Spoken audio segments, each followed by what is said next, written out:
Arab millionaire buys humble woman to have a child, but fate prepares a surprise. Thrilling. Hi, my beloved story family. Welcome to Mr. Peter Stories.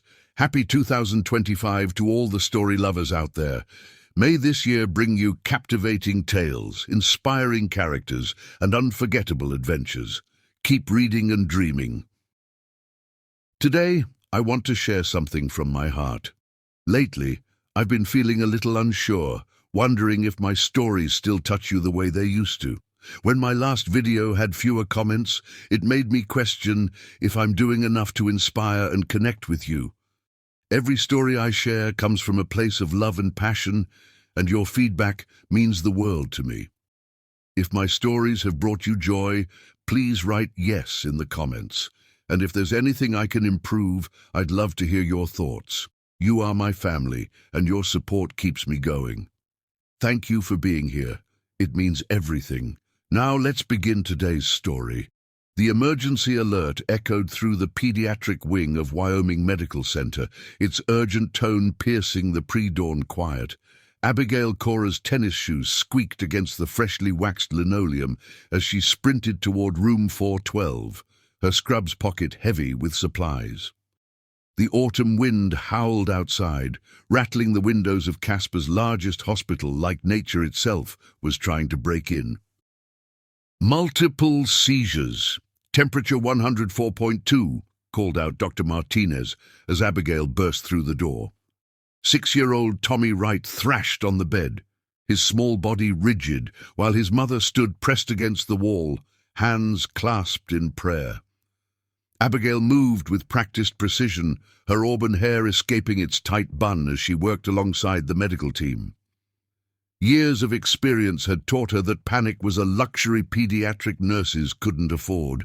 Every movement mattered, every second counted. "Come on, buddy," she whispered, helping to administer the anti-seizure medication. "Stay with us." The monitors screamed their warnings into the tense air, but Abigail remained focused. She'd lost children before, each one carved permanently into her heart, but she refused to lose Tommy. Not today, not on her watch. Minutes stretched like hours until finally, mercifully, the seizures subsided. Tommy's rigid body relaxed, his breathing steadied, and the terrible alarms fell silent. Abigail checked his vitals one more time before allowing herself to exhale. "Your son is stable now, Mrs. Wright," Dr. Martinez assured the trembling mother. "Nurse Cora will stay with him while I adjust his treatment plan." Abigail pulled up a chair beside Tommy's bed, her legs shaky with leftover adrenaline. At 28, she'd been a pediatric nurse for 6 years, and moments like these still rattled her to her core. She reached for Tommy's small hand, noting how his fever had already begun to drop. "Guardian angel," Mrs. Wright whispered, approaching the bed.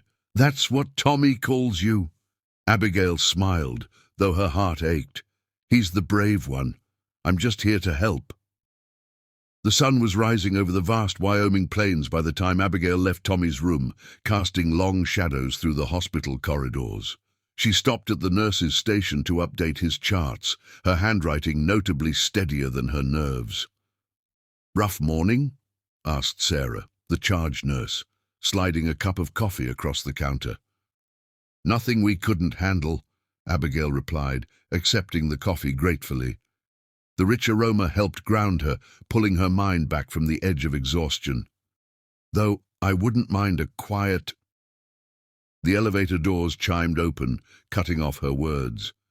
A group of suits emerged, hospital administrators and board members, surrounding a figure that seemed oddly out of place in the sterile hospital environment. He wore a pristine white thobe that touched the floor, its elegant simplicity making the businessman's suits look garish in comparison. A distinctive black and white keffiyeh draped over his head, framing sharp features and eyes that seemed to hold ancient wisdom despite his relatively young age. "Sheikh Abdul Ati," Sarah whispered, straightening her uniform. "The Saudi investor who's been funding children's hospitals across Asia and Europe. Word is, he's looking to expand into the American market." Abigail watched as the group approached the nurse's station, noting how the Sheikh's gaze wandered to the children's artwork decorating the walls. There was something in his expression, not the practiced interest of a wealthy donor, but genuine curiosity. "Your facility is impressive." Sheikh Abdul addressed the administrators, his English perfect, but softened by an accent that made each word sound like poetry. "However, I am more interested in seeing how you care for the children themselves." The hospital's CEO cleared his throat. "Of course, Your Excellency. We can arrange a formal tour." A child's laughter interrupted him, clear and bright as morning bells. Down the hall, 8-year-old Lucy Chen sat in her wheelchair, wearing her signature princess crown as she worked on her latest masterpiece. The Sheikh's attention immediately shifted, his entire demeanor changing. "May I?" He gestured toward Lucy, already moving in her direction before anyone could respond. Abigail watched as Sheikh Abdul approached the young girl, his formal bearing melting away. He crouched beside the wheelchair, bringing himself to Lucy's eye level. "Assalamu alaikum, little princess," he said warmly. "What are you creating?" Lucy, who rarely spoke to strangers since her accident, looked up from her drawing. Something in the Sheikh's gentle presence must have put her at ease, because she smiled, a real smile, not the brave face she usually showed the world. "It's a magical garden," she explained, holding up her artwork. "See? The flowers are made of stardust, and the butterflies carry dreams in their wings." "Mashallah," Sheikh Abdul breathed, studying the drawing with genuine interest. "Truly, you have captured magic on paper. In my culture, we believe that children are blessed with the ability to see wonders that adults have forgotten." Lucy's eyes widened. "Really? In your culture, do princesses ride flying carpets?" The Sheikh laughed, a rich, warm sound that seemed to fill the entire corridor. "Some do, yes, though I suspect you would prefer your trusty chariot here." He tapped the arm of her wheelchair. "It seems far more reliable than a carpet that might be blown off course by the wind." Abigail felt something shift in her chest as she watched their interaction. In her years of nursing, she'd seen countless wealthy donors tour the hospital, their compassion carefully measured and performative. But Sheikh Abdul's connection with Lucy was authentic, his interest genuine.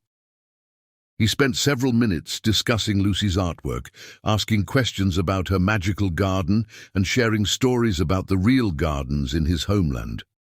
The administrators shuffled uncomfortably, clearly anxious to continue their formal tour, but the Sheikh paid them no mind.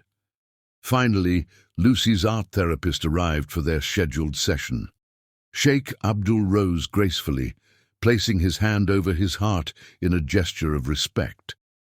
"Thank you for sharing your magic with me, Princess Lucy," he said solemnly. "May Allah bless you with many more beautiful dreams to capture." As he turned back toward the waiting group, his eyes met Abigail's.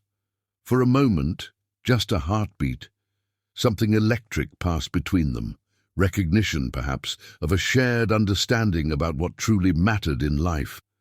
The spell broke as the CEO stepped forward, eager to regain control of the tour. "Your Excellency, if you'll follow me, I can show you our new cardiac unit." "Actually," Sheikh Abdul interrupted smoothly, "I would prefer to learn more about your pediatric care programs." His gaze returned to Abigail. "Perhaps one of your nurses could provide a more authentic perspective." Before Abigail could process what was happening, Sarah nudged her forward. "Nurse Cora is one of our most experienced pediatric nurses," she offered. "She's been with us for 6 years and has helped implement several innovative care protocols." Sheikh Abdul's eyes crinkled slightly at the corners, not quite a smile, but something equally warm. "Excellent. Nurse Cora, would you be kind enough to show me how you care for Allah's most precious gifts?"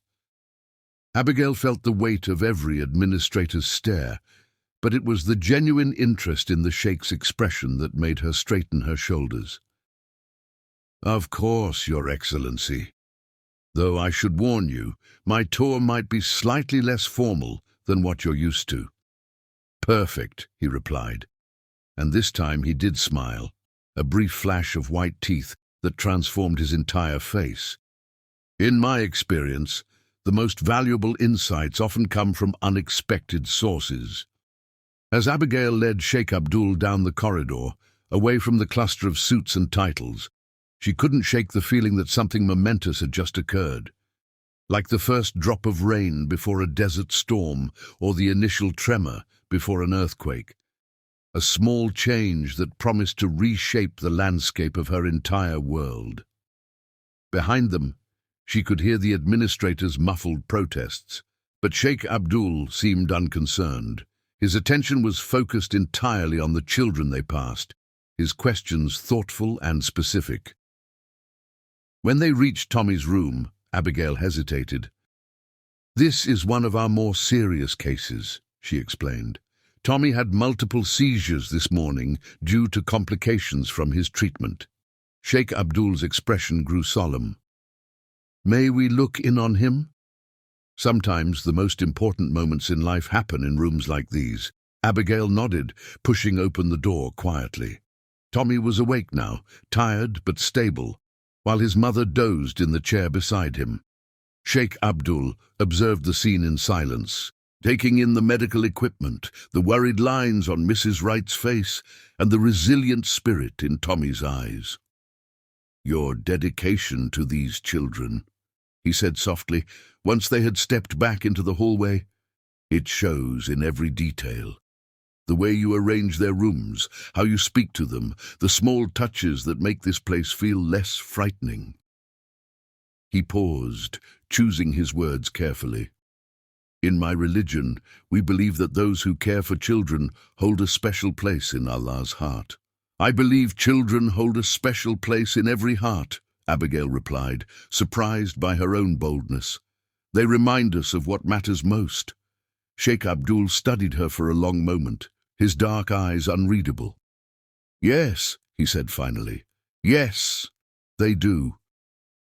The rest of the tour passed in a blur of introductions and explanations, but Abigail couldn't shake the feeling that something fundamental had shifted in her universe. It wasn't just the Sheikh's presence, commanding though it was, or the way he listened so intently to every word she spoke. It was the sense that she had stumbled upon someone who saw the world as she did, through the eyes of the children they sought to protect. As their tour concluded back at the nurses' station, Sheikh Abdul turned to address the waiting administrators. "Your facility has great potential," he announced, "but more importantly, it has great heart. I look forward to discussing how we might work together to expand that potential." The CEO practically glowed with relief, but Sheikh Abdul wasn't finished. "I would also like to arrange regular visits to better understand your day-to-day operations." His eyes found Abigail's once more. "With your permission, Nurse Cora, I would value your continued insights into the practical aspects of pediatric care." Abigail felt the heat rise in her cheeks, but managed to maintain her professional composure. "Of course, Your Excellency. I'm happy to help in any way I can." As the group departed, Sarah nudged Abigail's ribs. "Well, that was unexpected, though I have to admit, he's not what I imagined a Saudi sheikh would be like."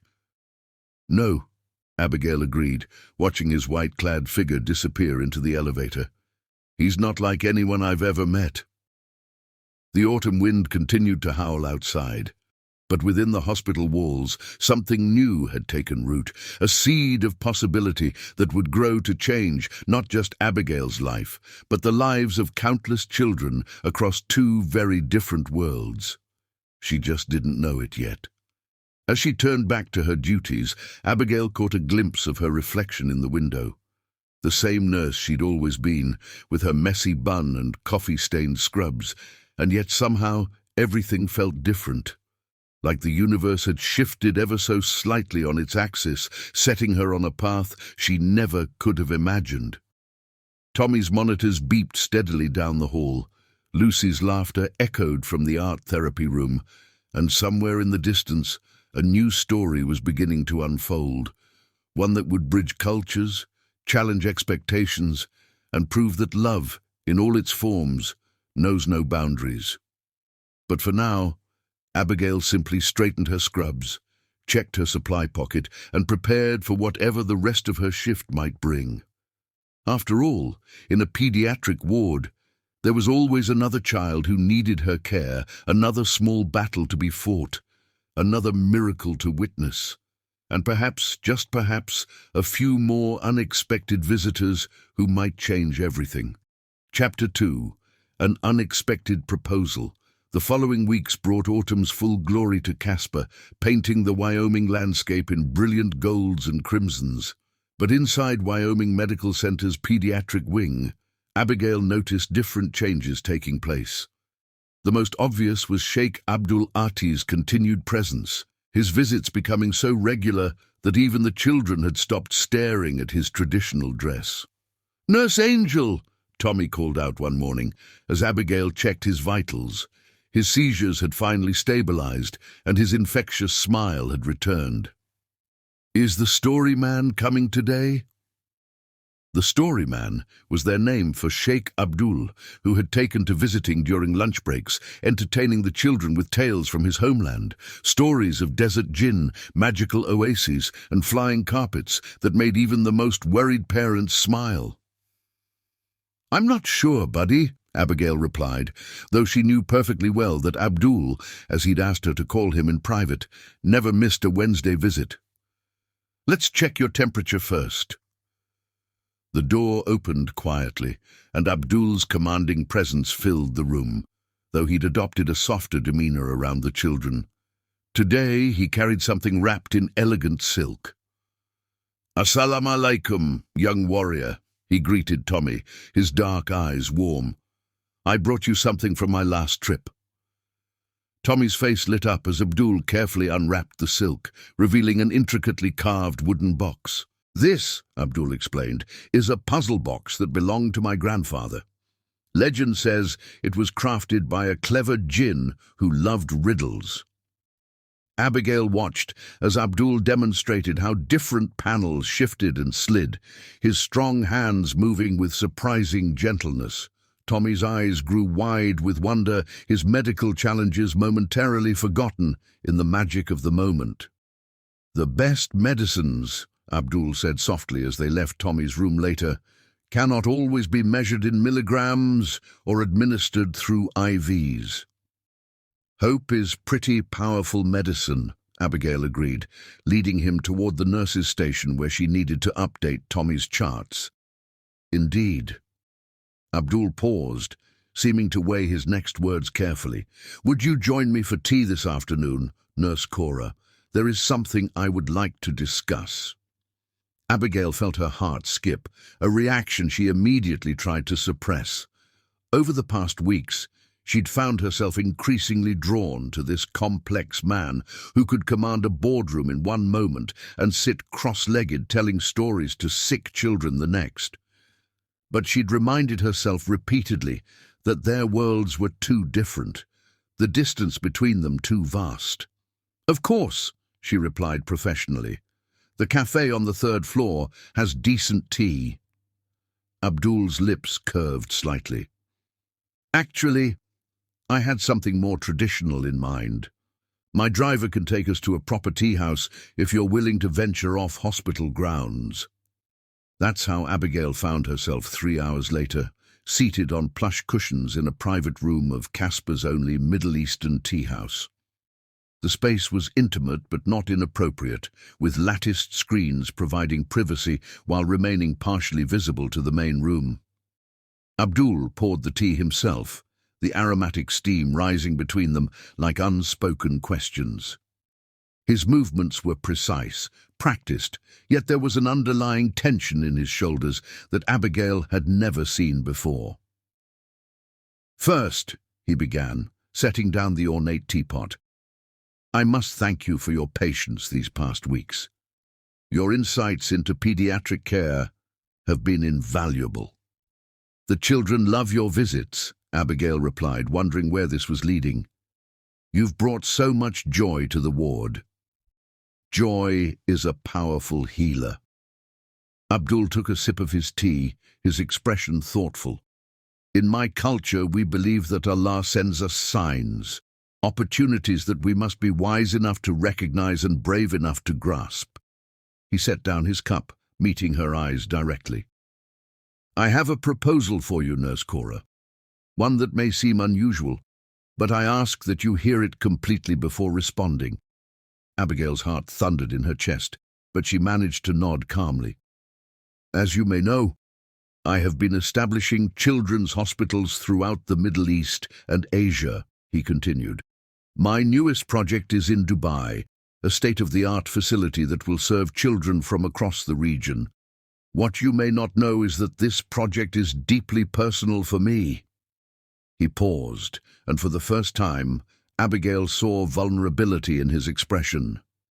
My sister lost her daughter to a treatable condition because the nearest children's hospital was too far away. I vowed then to ensure no other family would face such tragedy. But buildings and equipment are not enough. A truly healing environment requires the right people, those with both skill and heart. Abdul leaned forward slightly, his voice dropping. I have watched you work, Nurse Cora. I have seen your dedication, your intuition, your ability to bring comfort to both children and parents in their darkest moments. These qualities are rare and precious. You're offering me a job? Abigail asked, trying to process his words. I am offering you a partnership, he corrected. Not just a position at the hospital, though that would be part of it. I am also seeking... He paused, choosing his words carefully. A mother figure for my future child. Abigail nearly dropped her teacup. I'm sorry, what? Abdul held up a hand, requesting patience. Please let me explain fully. I am required by my position and culture to produce an heir. However, I have no desire for a traditional marriage arrangement. What I seek is a partner in the truest sense. Someone who shares my vision for helping children, who can bridge Eastern and Western medical practices, and who would be willing to help me raise a child through surrogacy. The tea house seemed to spin around Abigail as Abdul continued, outlining a proposal that was both shocking and strangely logical. He spoke of separate living quarters, but shared responsibilities, of cultural education and medical innovation, of creating a new model for pediatric care while building an unconventional family. You would have your own wing in my home, he explained, complete autonomy in your personal life, and a significant role in both the hospital and our child's upbringing. I know this is unconventional, but unconventional, Abigail interrupted with a slightly hysterical laugh. Sheikh Abdul, this is beyond unconventional. It's an opportunity, he finished quietly, one that could change countless lives, including our own. Abigail took a deep breath, forcing herself to think professionally. The hospital position, would I have real authority to implement changes? Complete authority over pediatric care protocols, he confirmed. I have seen your innovations here. Imagine what you could do with unlimited resources. And the child? You're talking about surrogacy, not adoption. Abdul nodded. Yes, the child would be biologically mine, carried by a surrogate mother. You would be involved from the beginning, helping to make medical decisions throughout the pregnancy and taking on a maternal role after birth. But not as your wife, Abigail clarified. No, he agreed. Though you would have all the privileges and respect of that position, our relationship would be a partnership based on mutual goals and shared responsibility. I believe such arrangements can be more honest, more equitable than traditional marriages. Abigail stared into her tea, watching the leaves swirl in patterns that seemed as complex as her thoughts. This is a lot to process. Of course. Abdul's voice was gentle. I do not expect an immediate answer. Take time to consider, to ask questions, Visit Dubai, see the hospital, meet my family, make an informed decision.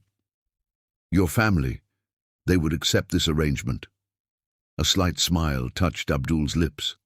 My sisters already admire you from my reports of your work. They are progressive women who value competence over convention. As for the rest of my family, they trust my judgment in business matters, and this they would see as a business arrangement, a mutually beneficial partnership. Is that all it would be? The question slipped out before Abigail could stop it. Abdul's expression softened. I have grown to respect you deeply, Nurse Cora. Perhaps in time that respect could grow into something more. But I offer this proposal based on what we already share, a commitment to healing children and a vision for bridging cultures. He reached into his robe and withdrew an envelope. Here are the details of the position, including compensation and responsibilities. Take time to review them, ask any questions, consider the possibilities. Abigail accepted the envelope with slightly trembling hands. And if I say no, then you will have my gratitude for considering the proposal and my continued respect as a medical professional. Abdul's voice was sincere. This must be your choice, made freely and fully informed. The call to prayer sounded from somewhere nearby, its haunting melody filtering through the tea house's ornate windows. Abdul rose smoothly, adjusting his keffiyeh. I must go, he said, but know this. Whatever your decision, you have already changed how I see the world. Your dedication to those children, your ability to bring light to dark places. These are gifts that transcend culture and convention. He paused at the doorway, looking back at her with an expression that made her heart skip. Consider well, Nurse Cora, sometimes the most meaningful journeys begin with steps we never imagined taking. After he left, Abigail sat for a long time in the empty tea house, the envelope heavy in her hands, her mind spinning with possibilities she'd never dreamed of. Outside, the Wyoming wind continued its eternal dance across the plains, but for the first time in her life, Abigail wondered if it might be carrying her toward distant shores and unknown horizons. The envelope seemed to pulse with potential, not just for her career or for the children she could help, but for a life that defied easy categorization. A partnership that challenged both Western and Eastern conventions while honoring the essence of both. Her phone buzzed, a text from Sarah at the hospital. Tommy's asking for another story, says only the story man's tales make the medicine taste better. Abigail smiled, touching the screen gently. In that simple message lay perhaps the truest measure of Abdul's character, not his wealth or position, but the way he brought magic into children's lives when they needed it most. The tea house owner appeared silently, refilling her cup with a knowing smile. Signs come to those who are ready to see them, she said in accented English. The question is, are we brave enough to follow where they lead? Abigail wrapped her hands around the warm cup, breathing in the aromatic steam.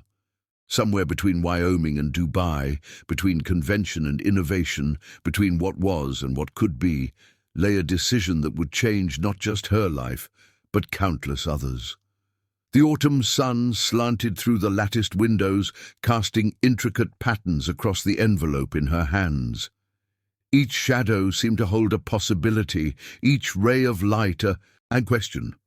And somewhere in her heart, Abigail felt the first stirrings of an answer she wasn't quite ready to acknowledge. Chapter 3. Decision of a Lifetime. The envelope sat untouched on Abigail's kitchen counter for 3 days, its presence commanding attention like a visitor who refused to leave. Each morning she'd make her coffee, the steam curling around the crisp edges of Abdul's proposal, and each morning she'd tell herself today was the day she'd open it. On the 4th morning, her mother's voice crackled through the phone, full of small-town wisdom and big-time worry. Honey, you're not actually considering this, are you? Moving halfway across the world for some arrangement that's not even a real marriage? Abigail stirred honey into her tea. She'd switched from coffee, though she wasn't ready to admit why, and watched Wyoming's first snow of the season dust her windowsill. "It's complicated, Mom. Complicated is dating a divorced man with kids. This is a plot from one of those romance novels you pretend not to read." "Mom, I'm just saying, sweetie, there are plenty of nice doctors right there in Casper. Dr. Peterson's son just moved back to town, and he's—" "I have to go," Abigail interrupted, catching sight of the time. "Early rounds." The hospital corridors felt different now, charged with possibility and uncertainty. Every corner held memories of Abdul's visits, the way he'd kneel to speak with children in wheelchairs, how he remembered every patient's name and story, the gentle way he'd correct pronunciation when teaching them Arabic words. "Earth to Nurse Cora." Sarah waved a hand in front of her face. "You've been staring at Tommy's chart for 5 minutes. He's been discharged, remember?" Abigail blinked, realizing she'd been lost in thoughts of Tommy's joy when he'd finally solved Abdul's puzzle box. The victory dance he'd done, 4 tubes and all, while Abdul clapped and praised his cleverness. "Sorry, just tired." She tucked the chart away, but Sarah wasn't letting her off that easily. Tired of trying to decide whether to accept the offer of a lifetime. Her friend's voice dropped to a whisper. "The whole floor's buzzing about it. A state-of-the-art hospital, unlimited resources, a gorgeous Sheikh." "It's not about that," Abigail protested, though her cheeks warmed. "It's about making a difference, about helping children who wouldn't otherwise have access to modern medical care." "Uh-huh." Sarah's knowing smile was infuriating. "And the fact that he looks like a GQ model in those robes has nothing to do with it." Before Abigail could respond, her phone buzzed. A text from Abdul. "May I stop by the pediatric ward this afternoon? There is someone I would like you to meet." Her heart did that annoying skip thing again as she typed back a professional acknowledgement. Sarah peered over her shoulder and whistled low. "Girl, you've got it bad." "I've got work to do," Abigail corrected, but her mind was already racing ahead to the afternoon. Abdul arrived precisely at 2, accompanied by a woman whose elegant abaya couldn't hide her very pregnant state. "Nurse Cora, may I present my sister, Dr. Amira Ati. She oversees our women's health initiatives in Dubai." "Please," the woman smiled, her English perfect and warm. "Call me Amira. My brother has told me so much about you." They settled in the hospital's garden courtyard, a small oasis of green, protected from Wyoming's bitter wind. Amira's dark eyes, so like her brother's, studied Abigail with intelligent interest. "Abdul tells me you have questions about our proposal," she began directly. "About how it would work, practically speaking. About cultural expectations and family dynamics." Abigail glanced at Abdul, who nodded encouragingly. "I'll leave you two to talk freely," he said, rising smoothly. "Amira knows my heart in this matter, and she will answer with complete honesty." Once he'd gone, Amira leaned forward. "So ask me anything. Woman to woman, doctor to nurse, east to west. No diplomatic filters, no cultural niceties." The questions tumbled out then, all the concerns Abigail had been turning over in her mind. Would his family really accept this arrangement? Would the child face social stigma? Would I always be seen as an outsider? Amira listened carefully, her hands resting on her rounded belly. "You know why I became a doctor?" she asked finally. "Because when our niece died, I realized that all our family's wealth and influence meant nothing without proper medical care.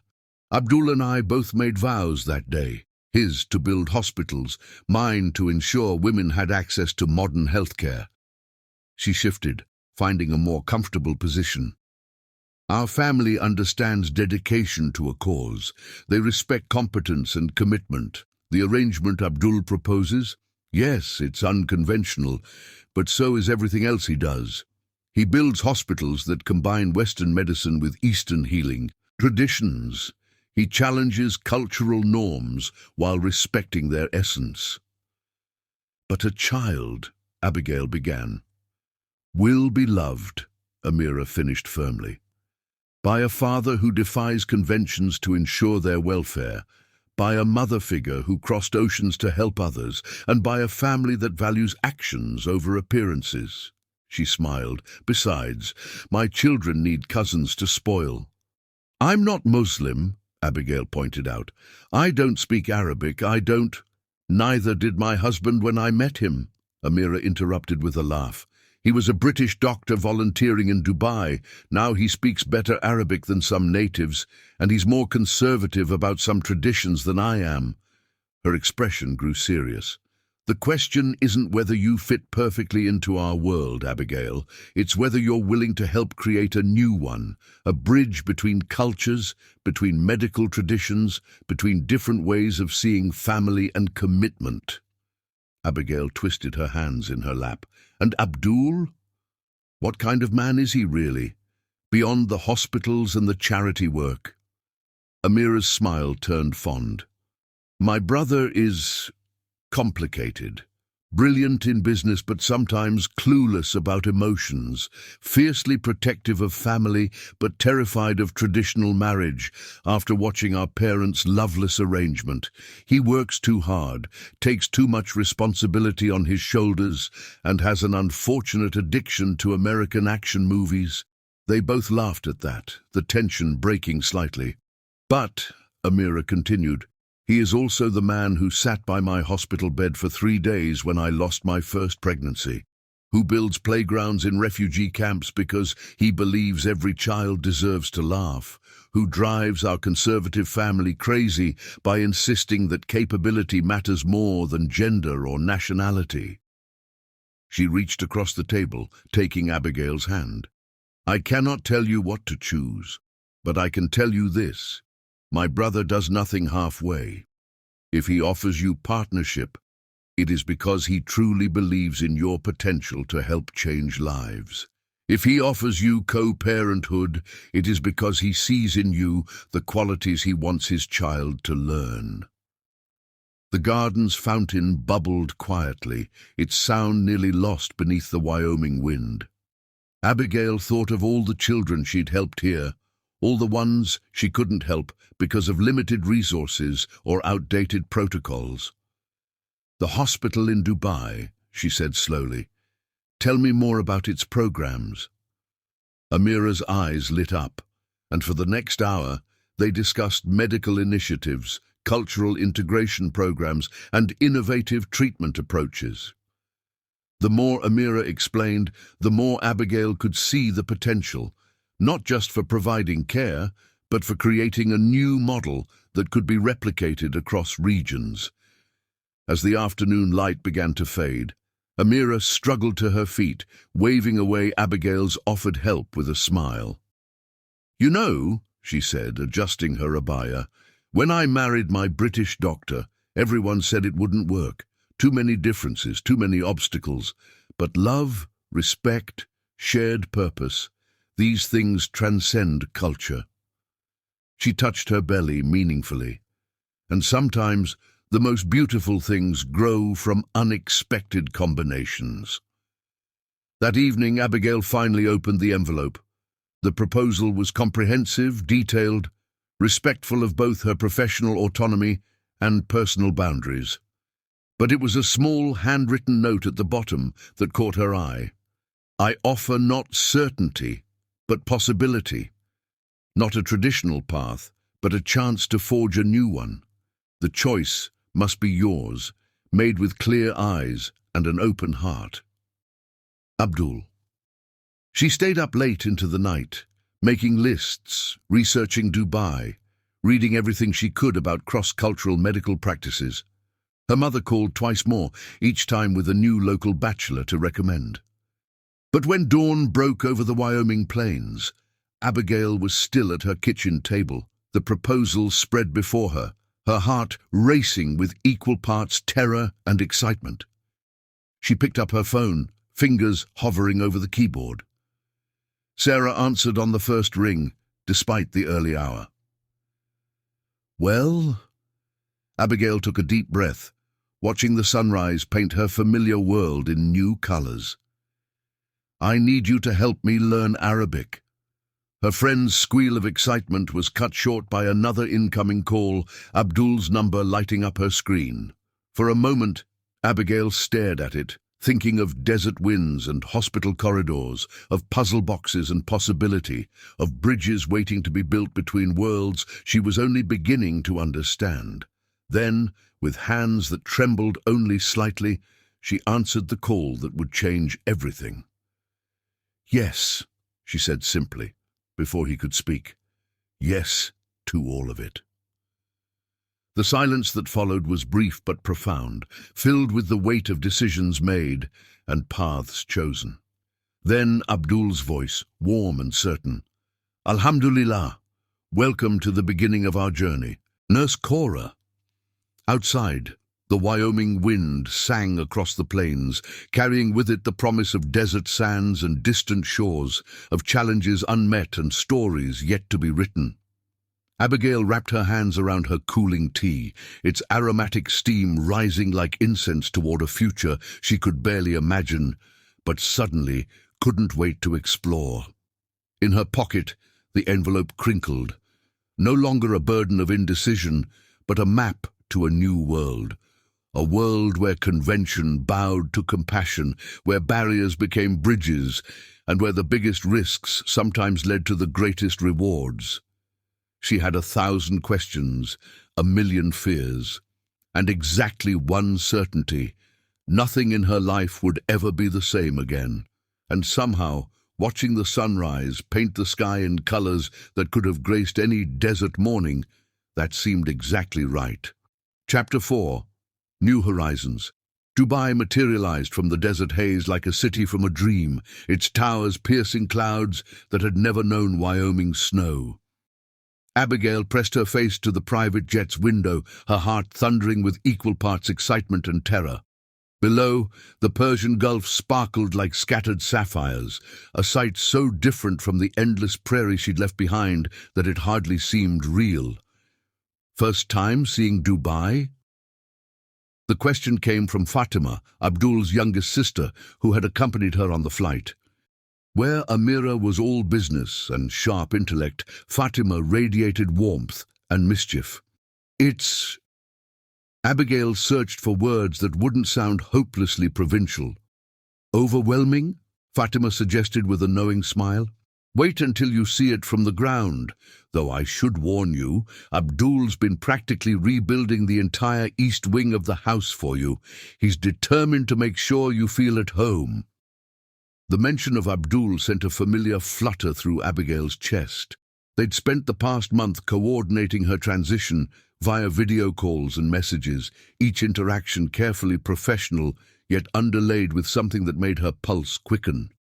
The landing was smooth as silk, the private terminal a study in elegant efficiency.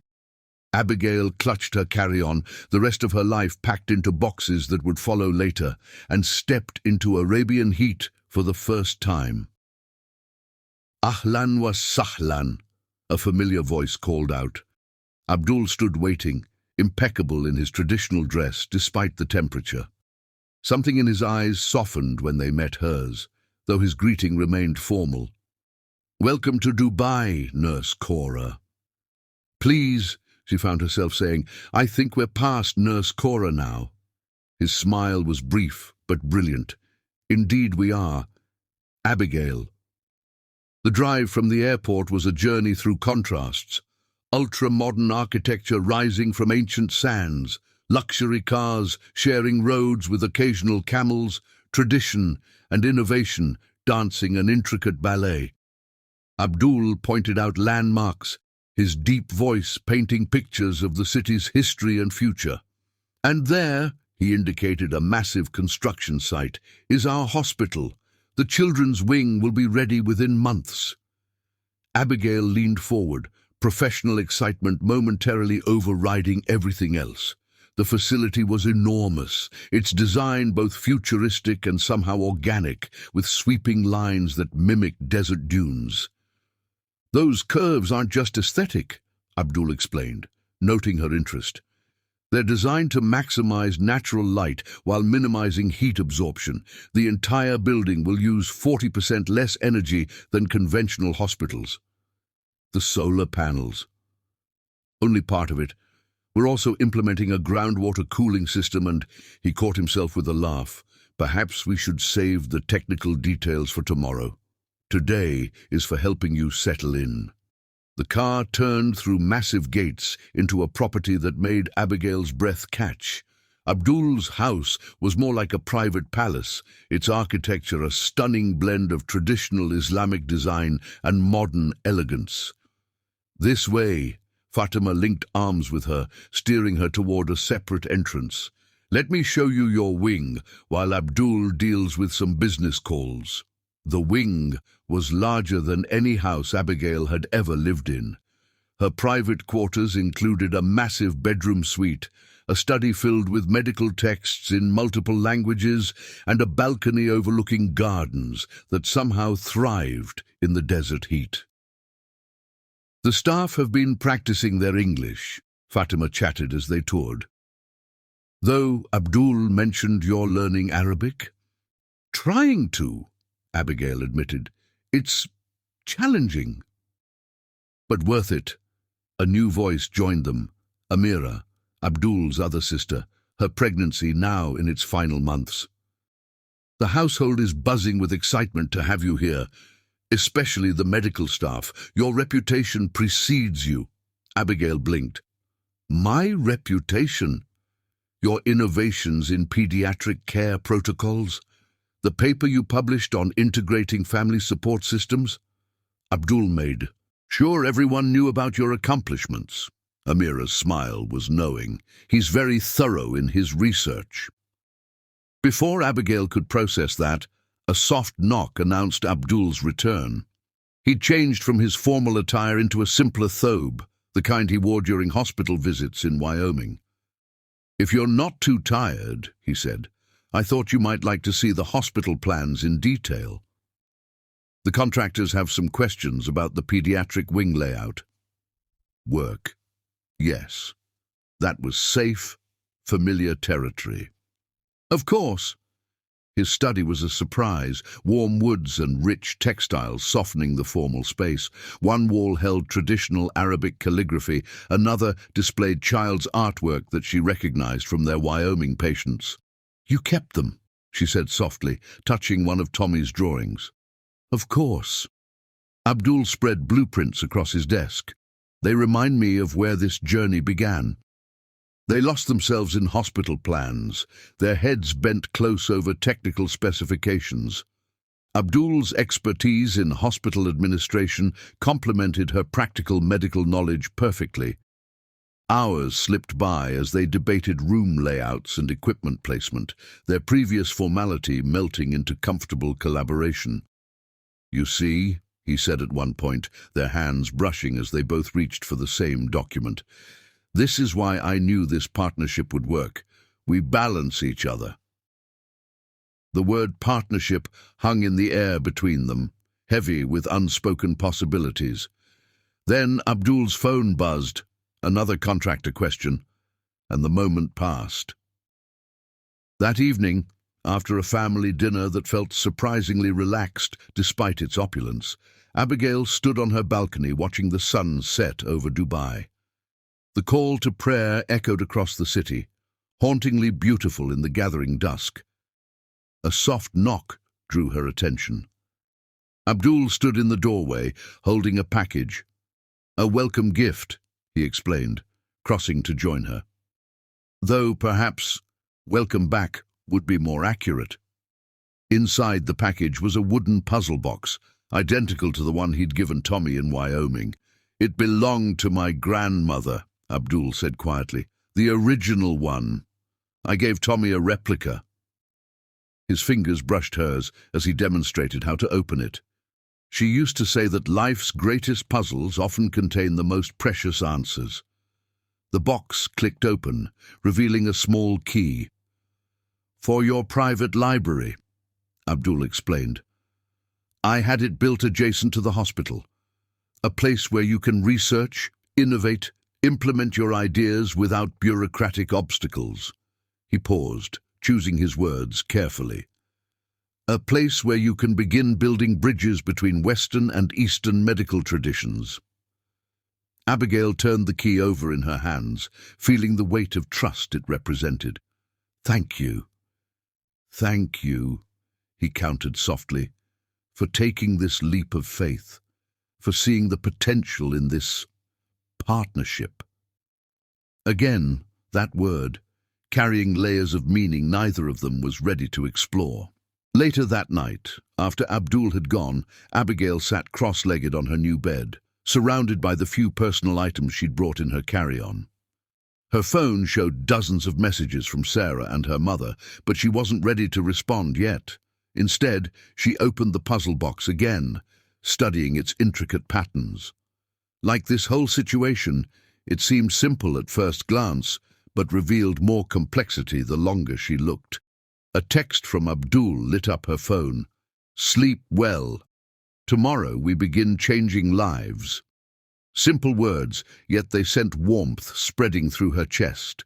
She typed back, "Tomorrow," then added, remembering her Arabic lessons, "Inshallah."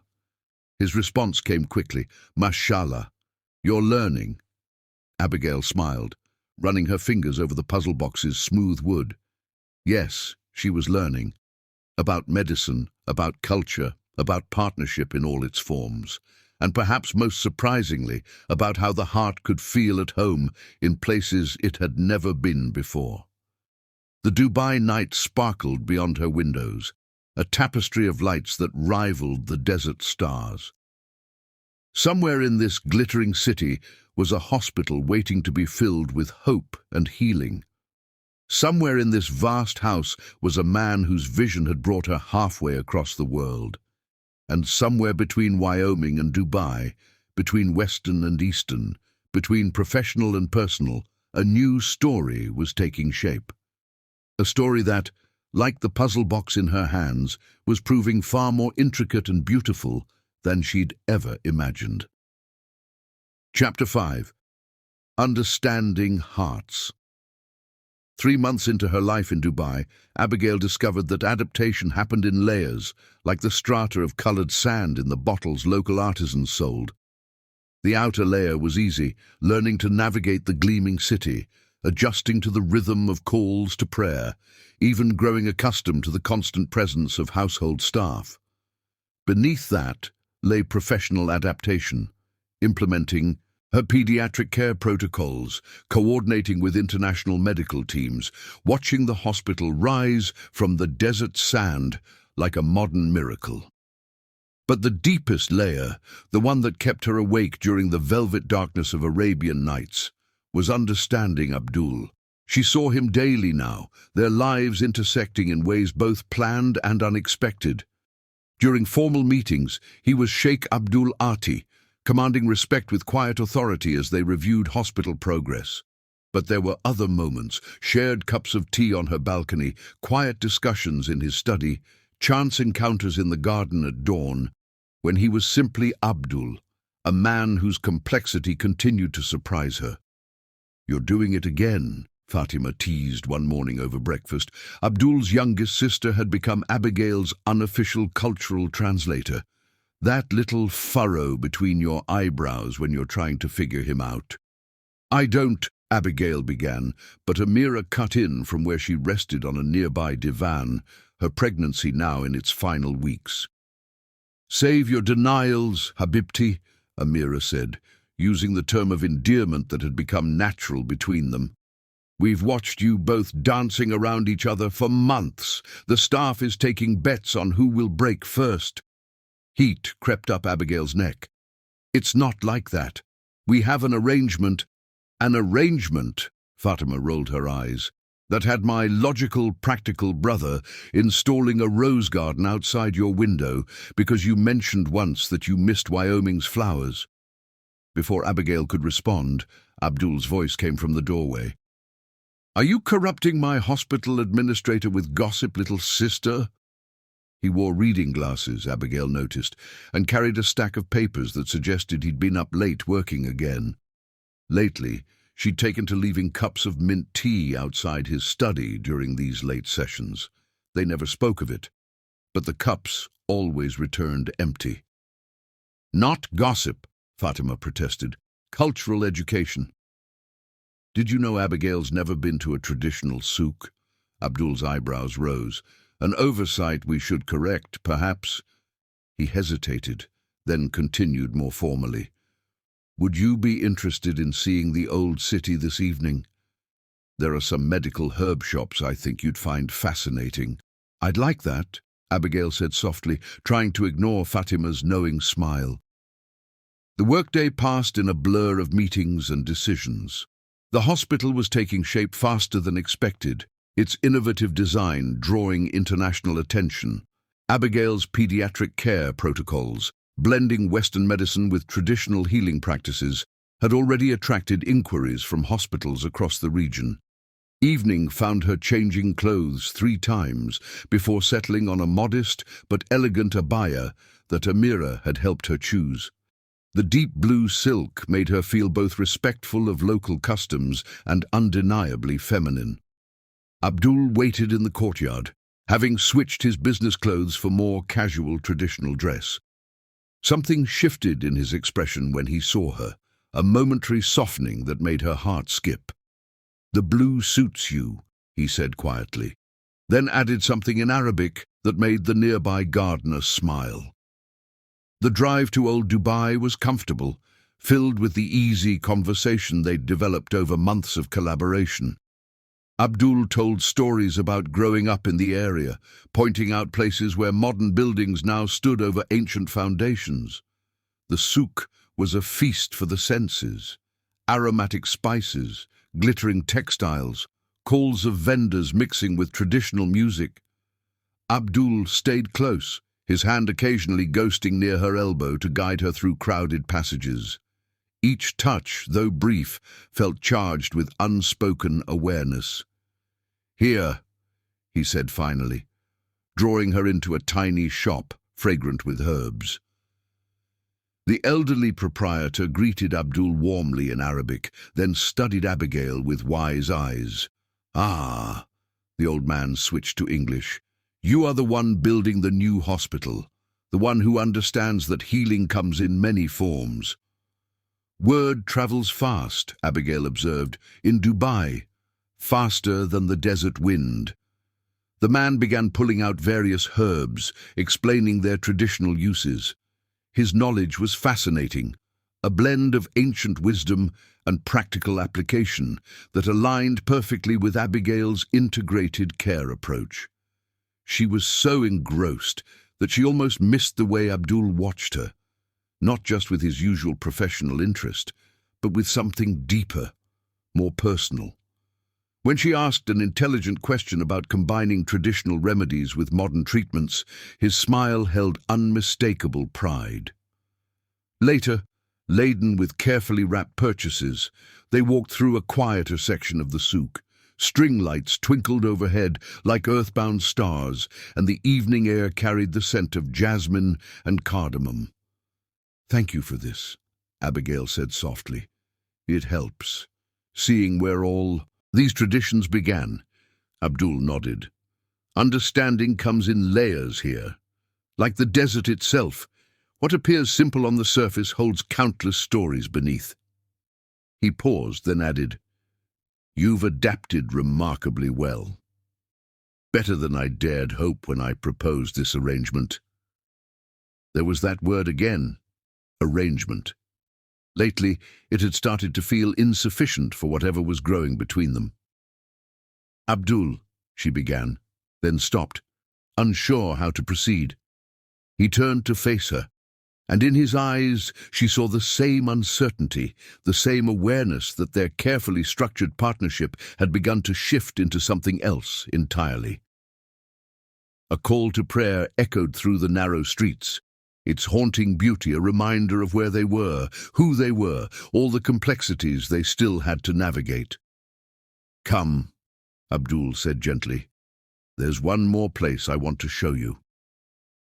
He led her to a small cafe tucked away from tourist paths. The walls were lined with books in various languages, and soft oud music played in the background. As they settled at a corner table, Abdul ordered in Arabic, then turned to her with unusual hesitation. "I have something to confess," he said, reaching into his robe to withdraw a small book. "Do you know what this is?" Abigail recognized the leather binding. "Your poetry collection." He looked surprised. "How did you—" "Fatima mentioned it. She said you never show anyone." Abdul's fingers traced the book's worn cover. "My mother encouraged my poetry when I was young. She said some things can only be expressed in verse." He opened to a marked page. "I've been writing again these past months. Would you like to hear why?"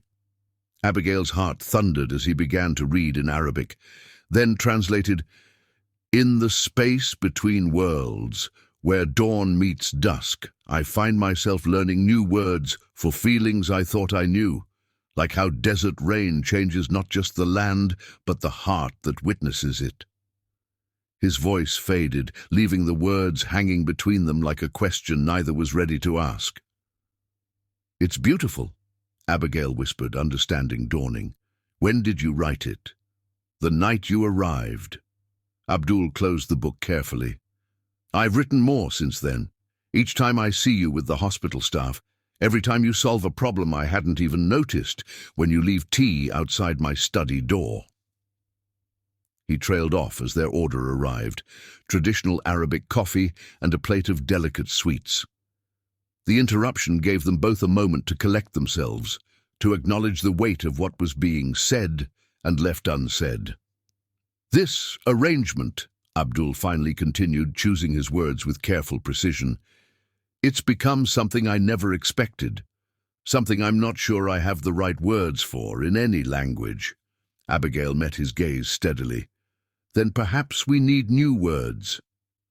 The smile that crossed his face then was unlike any she'd seen before, open, vulnerable, full of possibility. He reached across the table, his fingers brushing hers with deliberate intent. "Indeed," he said softly, "perhaps we do." They stayed in the cafe until closing, talking about everything and nothing. Hospital plans mixed with childhood memories, professional goals intertwined with personal dreams. When they finally emerged, the souk had grown quiet, but the night air hummed with unspoken promise. The drive home was silent, but charged with new awareness. At her wing's entrance, Abdul paused. "Abigail," he said, her name like poetry in his accent. "Would you join me for dinner tomorrow? Not to discuss the hospital or our arrangement, but simply dinner."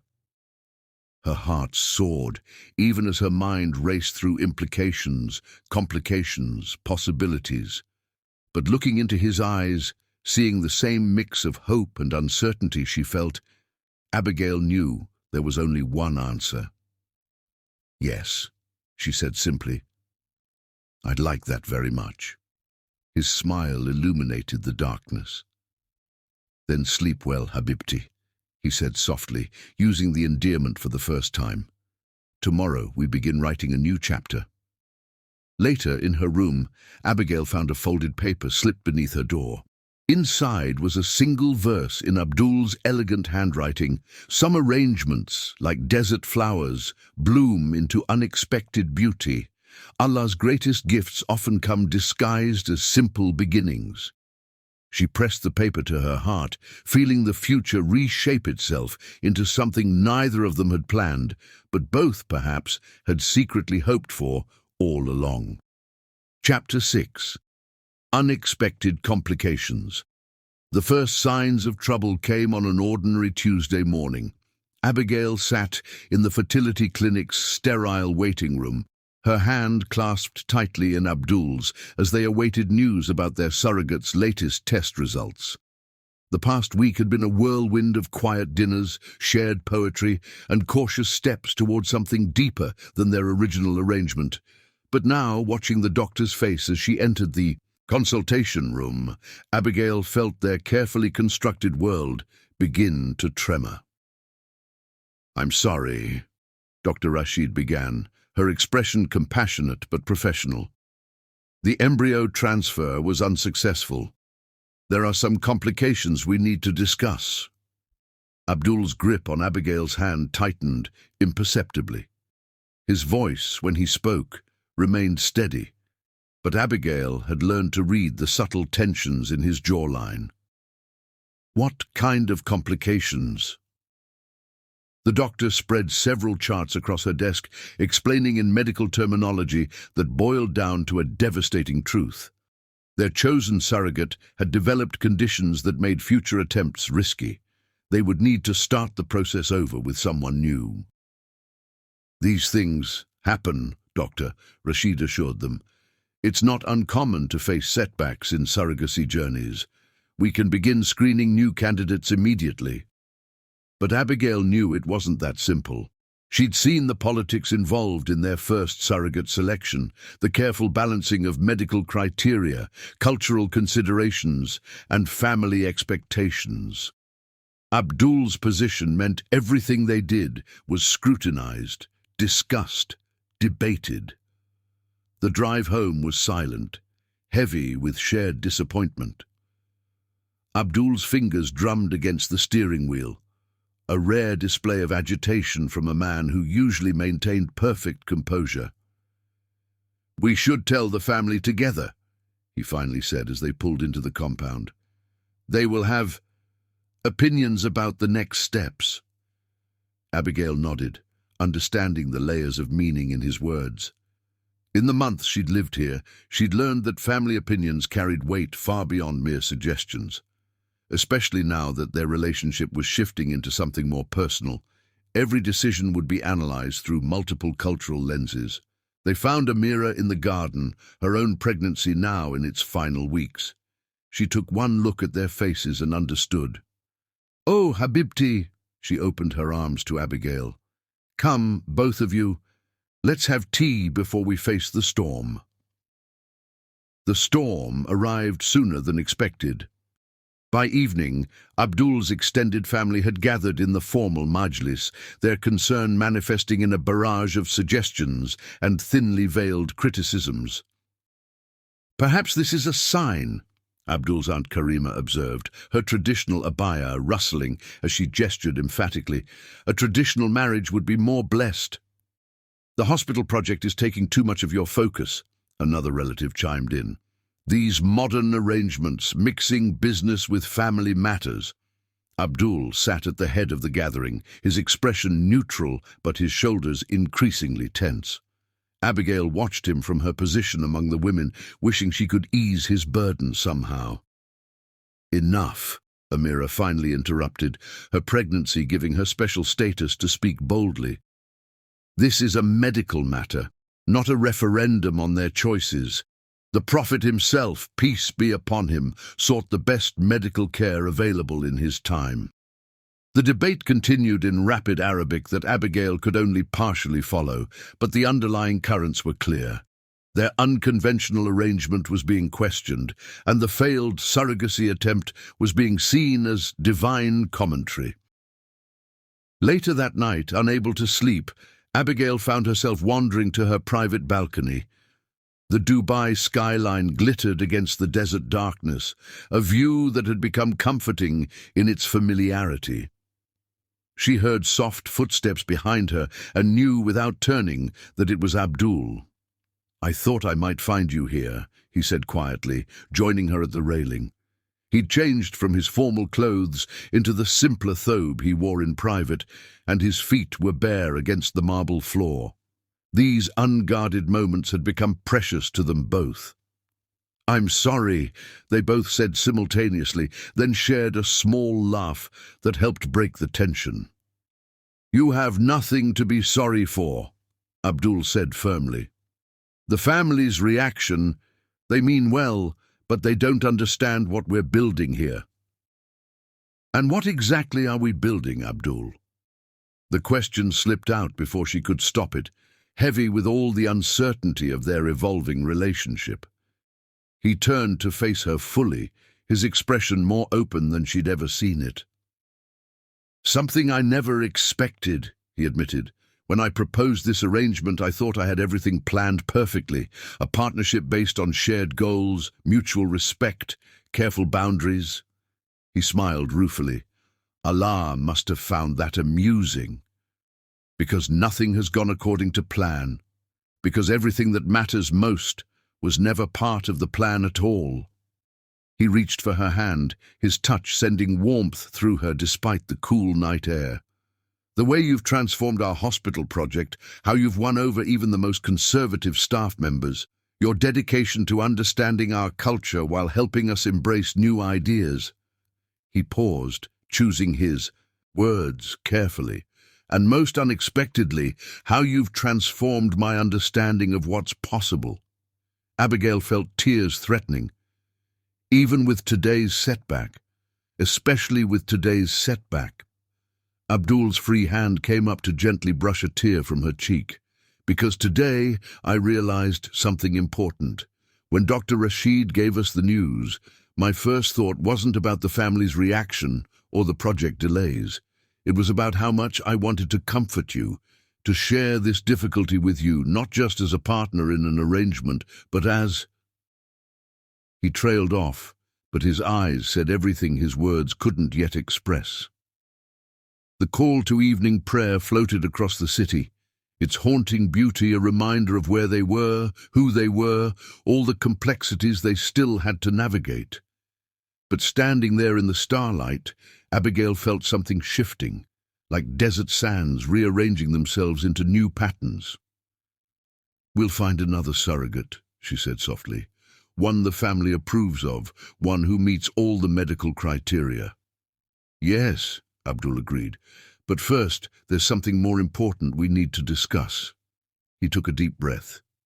"These past weeks, since that night at the Poetry Cafe, I've been thinking about how to honor both tradition and truth, about how to bridge the gap between what my position demands and what my heart desires." Abigail's pulse quickened. "Abdul, let me finish, Habibti, before my courage fails." His hands framed her face with infinite gentleness. "I know this isn't how either of us planned things. I know there will be challenges, cultural, familial, personal. But I find myself no longer content with our careful arrangement, not when every day shows me new depths to your spirit, new reasons to—" A knock at the door interrupted him. Fatima burst in, slightly breathless. "Sorry to interrupt, but Amira's water just broke. The baby's coming early."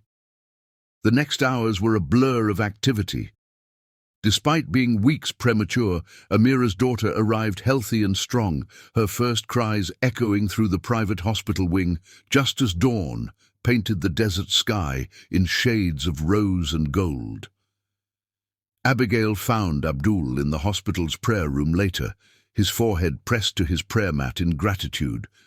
She waited quietly until he finished, then handed him a cup of the mint tea that had become their private ritual.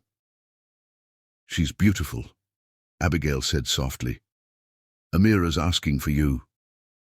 Abdul took the tea, his fingers brushing hers deliberately. "Come with me?" "As family." The word hung between them, heavy with meaning. Abigail nodded, understanding that something fundamental had shifted between them, catalyzed by the day's mix of loss and joy. In Amira's private room, they found the new mother glowing with happiness despite her exhaustion. She took one look at them standing together and smiled knowingly. "About time," she murmured, cradling her daughter. "Some things are written in the stars, even if we take scenic routes to reach them." Abdul's hand found Abigail's again, their fingers intertwining naturally. Outside, the Dubai morning burst into full brilliance, promising another day of challenges and possibilities, of bridges to be built and boundaries to be reimagined. They still had so much to figure out: the surrogacy journey, family expectations, cultural integration.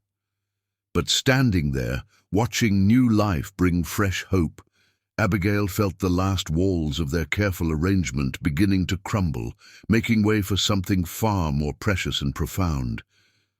The baby gurgled softly, and Abdul squeezed Abigail's hand. "We'll find our way," he whispered in Arabic, then translated for her benefit. "Together, inshallah." "Together," Abigail agreed, letting herself lean slightly against his strength. "Inshallah." Chapter 7. Desert Bloom. The desert held secrets that only patience could reveal. Abigail learned this truth one dawn in late summer when Abdul took her to witness a rare miracle, the blooming of desert roses after an unexpected rainfall. They stood together in the cool morning air, watching delicate pink petals unfurl against harsh sand, defying every expectation of what could flourish in such an unforgiving place. "My mother used to say that love is like these flowers," Abdul said softly, his shoulder brushing hers as they crouched to examine the blooms. "It appears when least expected and thrives where we think nothing can grow." 2 weeks had passed since Amira's daughter's birth. 2 weeks of unfinished conversations and meaningful glances, of moments charged with possibility, but interrupted by the demands of hospital openings and family obligations. The failed surrogacy attempt had sparked endless family discussions, but it had also crystallized something between them that could no longer be ignored. "The hospital opening is next week," Abigail reminded him, though they both knew the schedule by heart. Their shared project had grown into something remarkable, a fusion of cutting-edge medicine and traditional healing practices that was already drawing international attention. "Yes," Abdul agreed, then hesitated before adding, "But first, there's somewhere else I'd like us to go, a place that might help us understand our path forward." That's how Abigail found herself boarding a private helicopter later that morning, flying over endless dunes toward a destination Abdul wouldn't reveal. He'd asked her to pack for overnight, his eyes holding secrets she was eager to discover. They landed near a remote village that seemed to rise from the sand like a mirage. Children ran to greet them, their excitement suggesting Abdul was a frequent visitor. But it was the small medical clinic that caught Abigail's attention, modern equipment visible through windows framed by traditional architecture. "Welcome to Al Hayat village," Abdul said, helping her down from the helicopter. "This is where it all began." As they toured the clinic, Abdul shared its story. This was where his niece had died years ago, too far from proper medical care. But instead of remaining a place of tragedy, he had transformed it into a hub of hope, a pilot project that proved modern medicine could be successfully integrated with traditional practices. The villagers were skeptical at first, he explained, as they watched an elderly traditional healer work alongside a young doctor. They feared losing their cultural identity, their traditional wisdom. But look now. Abigail observed in amazement as ancient herbal remedies were prescribed alongside modern medications, as prayer rooms adjoined recovery wards, as science and tradition danced in perfect harmony. Everything she and Abdul had been working to achieve in their Dubai hospital was already happening here, on a smaller scale. "This is incredible," she breathed, watching a group of women receive prenatal care that blended the best of both worlds. "Why didn't you tell me about this place before?" Abdul's expression softened. "Because I needed you to form your own vision first, to develop your ideas without being influenced by what we'd already tried here. And because—" He paused, choosing his words carefully. "I wanted to be sure, before bringing you to a place that means so much to me." Sure of what? Instead of answering directly, he led her to meet Khalil, the village's elderly midwife, whose weathered face held both wisdom and mischief. The old woman took one look at them and broke into a knowing smile. "Ah," she said in Arabic, "finally you bring her. I was wondering how long it would take you to realize what Allah had gifted you." They spent the afternoon with the village women, learning their stories, understanding how they'd bridged tradition and progress. As the sun began to set, Abdul led Abigail to a simple but elegant tent set up on a dune overlooking the village. Traditional rugs and cushions created a comfortable seating area, while lanterns waited to illuminate the gathering darkness. The hospitality team outdid themselves, Abigail observed, noting the elaborate dinner setup.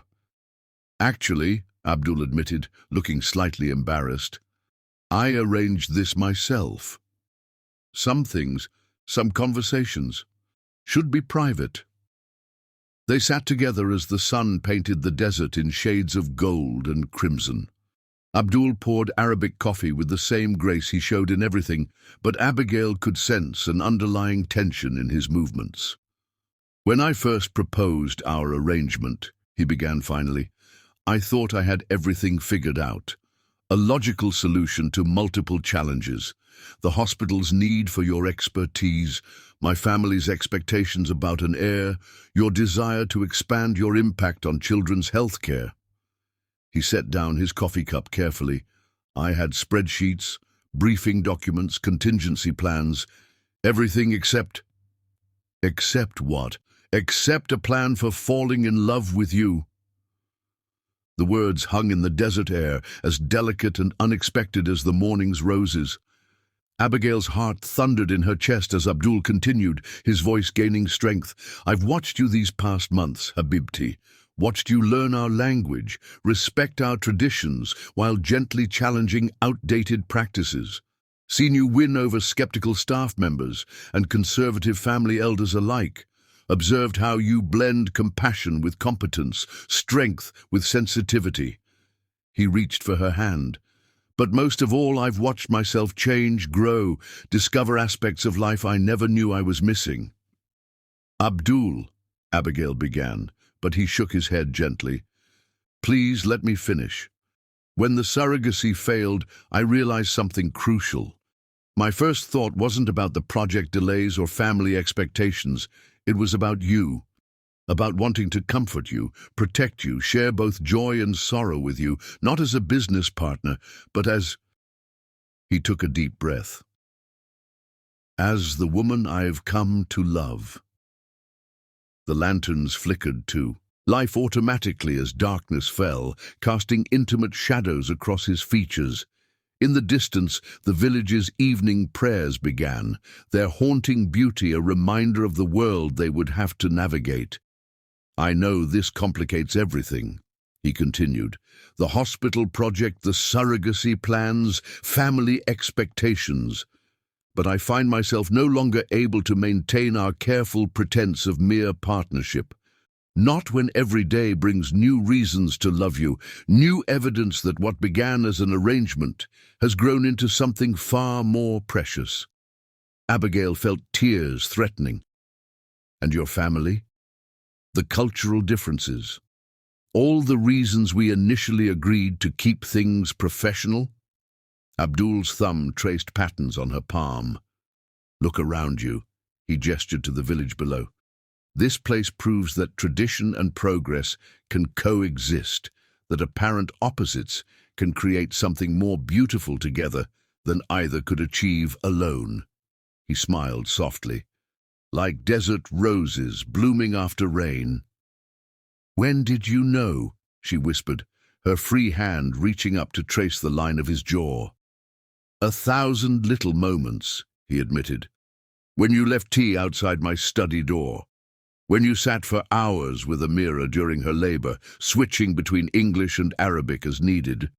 When you solved that crisis with the pediatric wing design by suggesting we incorporate traditional healing gardens.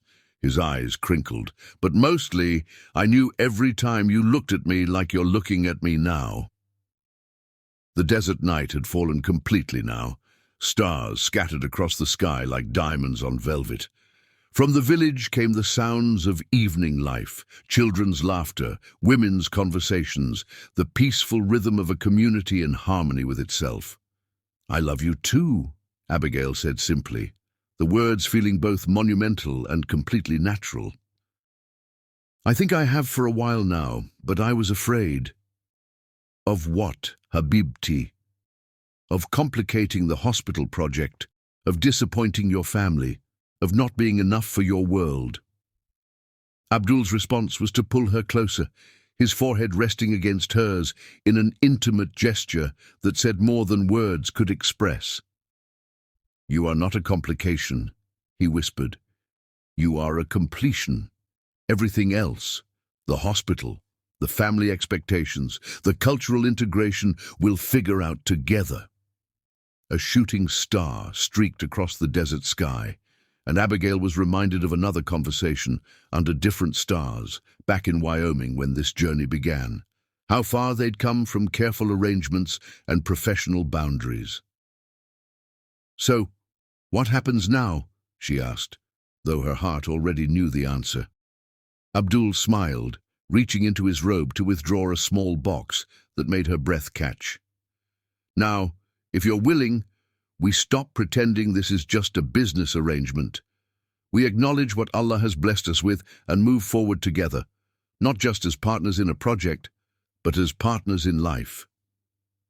He opened the box to reveal a ring that perfectly bridged their two worlds.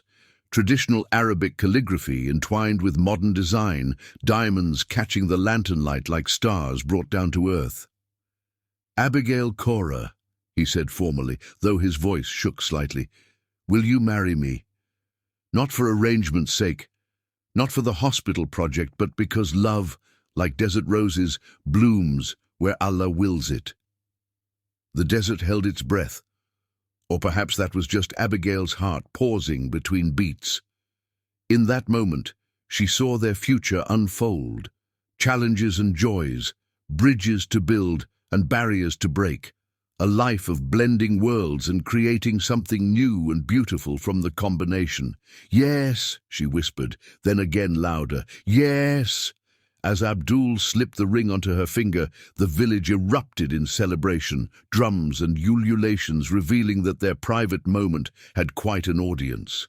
Khalil's delighted laughter carried up the dune, along with what sounded like the entire village's approval. "You planned this," Abigail accused, laughing through happy tears. "I planned many things," Abdul admitted, drawing her close. "But loving you? That was Allah's plan all along." They stayed under the desert stars until dawn, talking about everything and nothing, their hopes for the hospital, plans for a wedding that would honor both their traditions, dreams of the family they would build together. When the sun rose, painting the dunes in shades of rose and gold, it illuminated not just two people, but a new kind of love story, one that, like the desert roses, proved that the most beautiful blooms often come in unexpected places. Chapter 8. Cultural Bridges. News of their engagement spread through Dubai's social circles like a desert windstorm, kicking up reactions that ranged from enthusiastic support to carefully veiled concern. The hospital's grand opening provided a perfect backdrop for the announcement, though Abigail quickly learned that being Sheikh Abdul Ati's fiancée added new layers of complexity to her role as hospital administrator. "The board of directors wishes to discuss the reporting structure," Abdul mentioned one evening, finding Abigail in their newly shared garden. She'd created a space that blended Wyoming wildflowers with desert blooms, a living metaphor for their relationship. "They're concerned about the appearance of nepotism." Abigail looked up from her Arabic medical textbook, noting the tension in his shoulders. "They want to change my position? They suggested it." A smile played at his lips. "I reminded them that your qualifications existed before our engagement, and that losing you would mean losing half our international partnerships." She reached for his hand, their fingers intertwining naturally. The ring on her finger caught the setting sun, its Arabic inscription, "Two hearts, one path," gleaming like a promise. "It's not just the board, is it?" she asked softly. Abdul sighed, settling beside her on the cushioned bench. "My Aunt Karima is organizing a series of cultural integration sessions.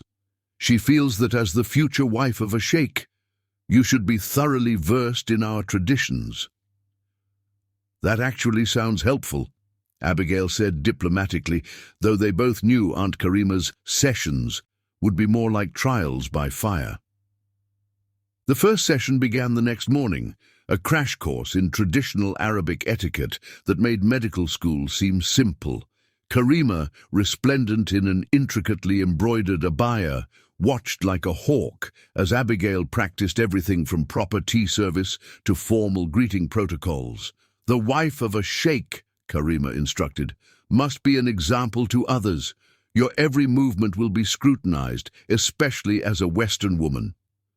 Abigail's hands shook slightly as she attempted to pour Arabic coffee in the traditional manner.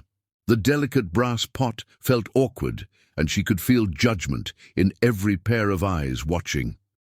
Perhaps, a quiet voice interrupted, we could also discuss how Western efficiency might enhance our traditions without diminishing them. Amira had entered silently, her infant daughter cradled against her chest.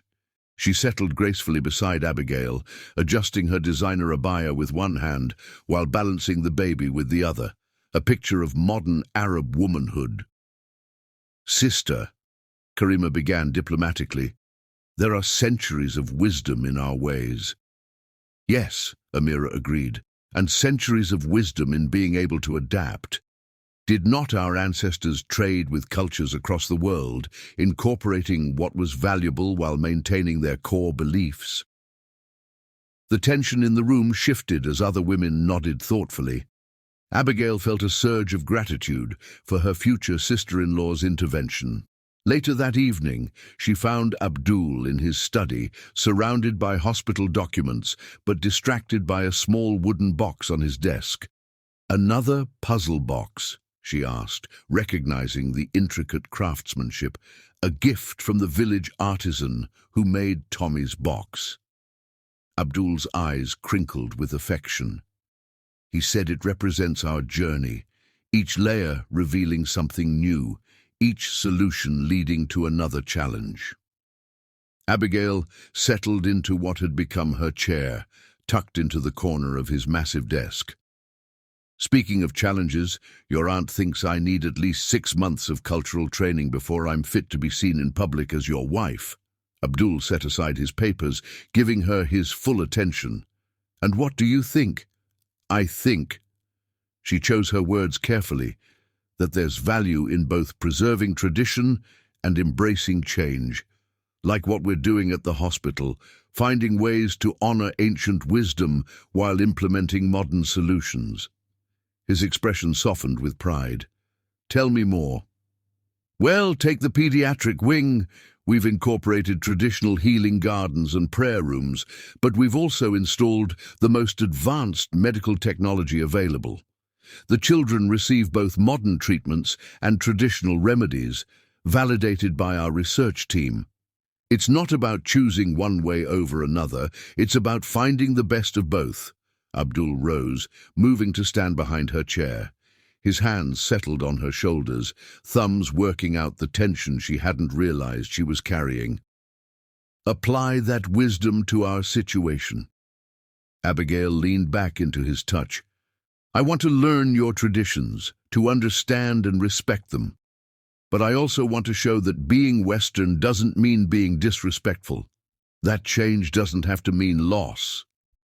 Like your garden, he murmured, desert roses growing alongside Wyoming wildflowers. Exactly, and speaking of Wyoming, she turned to face him, my mother's coming next week. Abdul's hands stilled momentarily before resuming their gentle massage. Ah, our cultural bridge building goes both ways, I see. Sarah had warned Abigail about her mother's reaction. She spent an hour Googling modern Arab marriages, and now she's convinced you're going to disappear behind a veil forever. The reality of Margaret Cora's arrival was both better and worse than expected. She emerged from first class, Abdul's insistence, looking shell-shocked by Dubai's opulence, clutching her worn leather purse like a shield. Good Lord, were her first words, taking in the private terminal and waiting Rolls-Royce. Abigail Jean Cora, what have you gotten yourself into? But over the next few days, something remarkable happened. Margaret watched her daughter move confidently through her new world, directing hospital staff, discussing medical protocols in mixed Arabic and English, seamlessly blending professionalism with cultural awareness. She saw how the hospital staff respected Abigail, not just as their Sheikh's fiancée, but as a skilled administrator in her own right. Most importantly, she saw Abdul with Abigail, saw how his eyes followed her with pride and devotion, how he valued her opinions in meetings, how he supported her innovations while helping her navigate cultural complexities. The turning point came during a private family dinner. Margaret, still struggling with chopsticks at a high-end Asian fusion restaurant, mentioned offhandedly, "You know, I was worried you'd lose yourself here, honey, but instead, you found yourself." Abigail blinked back tears as Abdul squeezed her hand under the table. Later that night, she found him on their balcony, watching the city lights compete with desert stars. "Your mother," he said thoughtfully, "reminds me of my Aunt Karima." "Should I be worried?" He laughed, pulling her close. "Both want to protect their own. Both fear change, but both, I think, are beginning to see that love can build stronger bridges than fear can build walls."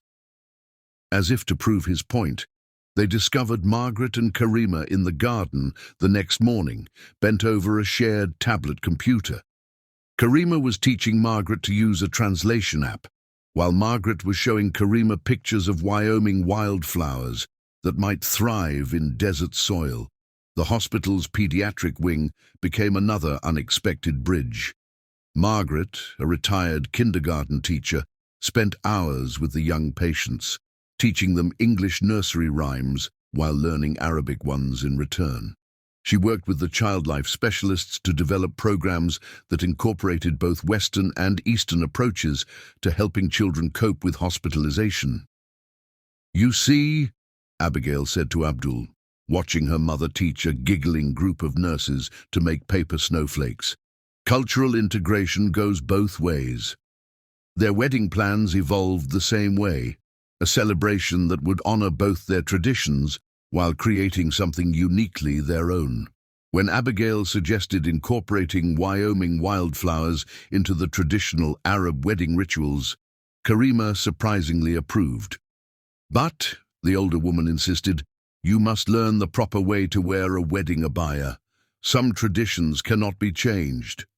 "Some shouldn't be," Abigail agreed, earning a rare smile from her future aunt. One evening, about a month after Margaret's return to Wyoming, Abigail found Abdul working late in his study again. The puzzle box sat solved on his desk, a feat that had taken their combined efforts over several late-night sessions. "I've been thinking," she said, settling into her corner of his desk. "Maybe we're not really building bridges between cultures." He looked up, curious. "No. Maybe we're creating something new entirely. Not Western, not Eastern, but a third way that takes the best of both." Abdul's smile was brilliant. "Like our hospital? Like everything we do." She reached for his hand. "The traditional and the modern, the ancient and the new, they're not opposites to be reconciled. They're ingredients to be combined into something stronger than either could be alone." He raised their joined hands to his lips. "Mashallah, Habibti, now you sound like a desert philosopher." "I had a good teacher." She glanced at the solved puzzle box. "Several good teachers, actually." Outside, the call to evening prayer mixed with the sounds of contemporary Dubai traffic. On their shared desk, hospital documents in English and Arabic sat beside wedding plans that included both Wyoming wildflowers and traditional Arab poetry. And in their garden, desert roses and prairie blooms continued their unlikely but beautiful coexistence, proving that love, like life itself, knows no cultural bounds. The challenges weren't over. They knew that. There would always be those who questioned their choices, who saw their union as too modern or too traditional, too Western or too Eastern. But as they stood together on their balcony that evening, watching their city sparkle beneath an ancient desert sky, they understood that their strength lay not in erasing their differences, but in celebrating them. Two hearts, one path, Abdul murmured in Arabic, his fingers tracing the inscription on her ring. One path, Abigail repeated in carefully practiced Arabic, but with room for both our footprints.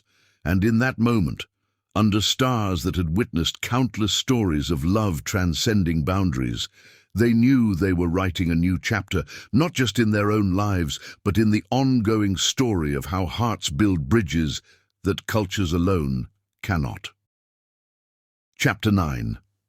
A New Hope. The second surrogacy attempt succeeded on a morning when Dubai's infamous heat finally showed signs of relenting.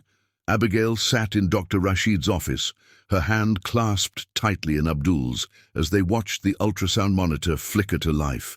The grainy image appeared, and with it, the steady rhythm of a heartbeat that brought tears to both their eyes. "Alhamdulillah," Abdul whispered, his usual composure cracking as he pressed his lips to Abigail's knuckles. "Allah is merciful." Their surrogate, Nadia, beamed from the examination table. She had been carefully chosen, a distant cousin of Abdul's family, who understood both the medical and cultural significance of her role. Her own 3 children made her an experienced mother, while her husband's position as a respected imam had silenced any potential cultural objections. "The fetus is developing perfectly," Dr. Rashid confirmed, her professional tone barely masking her own joy. She had been with them through the first failed attempt, had witnessed their growth from careful partners to devoted lovers. All indicators are exactly where they should be.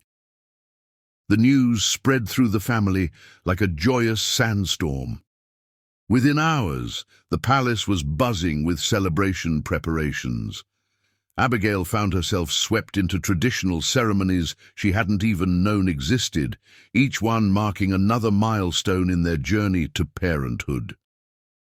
"In our culture," Amira explained as she helped Abigail dress for the first blessing ceremony, "a child is celebrated from the moment we know of its existence. Each month brings new rituals, new prayers, new hopes." The ceremony itself was breathtaking. Under a canopy of twinkling lights in the palace garden, women from both families gathered to sing traditional songs and offer blessings. Even Aunt Karima, who had initially been the most skeptical of their unconventional arrangement, led prayers with tears in her eyes. "You see," Abdul murmured later that night, finding Abigail on their balcony. She wore the ceremonial dress his mother had given her, its intricate embroidery catching starlight. "Our child will be born into so much love." "Our child," Abigail repeated softly, letting the words sink in. Though she wasn't carrying the baby herself, her role as mother was unquestioned. The family had embraced the modern arrangement with surprising enthusiasm, perhaps because they'd seen how completely she and Abdul had embraced each other's cultures. The next few months brought a whirlwind of activity. While Nadia experienced a textbook pregnancy, Abigail threw herself into preparations. She and Abdul worked with architects to design the perfect nursery, a room that would blend the best of both their worlds. "The ceiling," Abdul suggested one evening as they reviewed plans, "should have constellations from both Wyoming and Arabian skies." Abigail looked up from where she sat cross-legged on the floor, surrounded by design samples. "That's perfect. The stars that guided both our paths." The hospital provided another outlet for their excitement.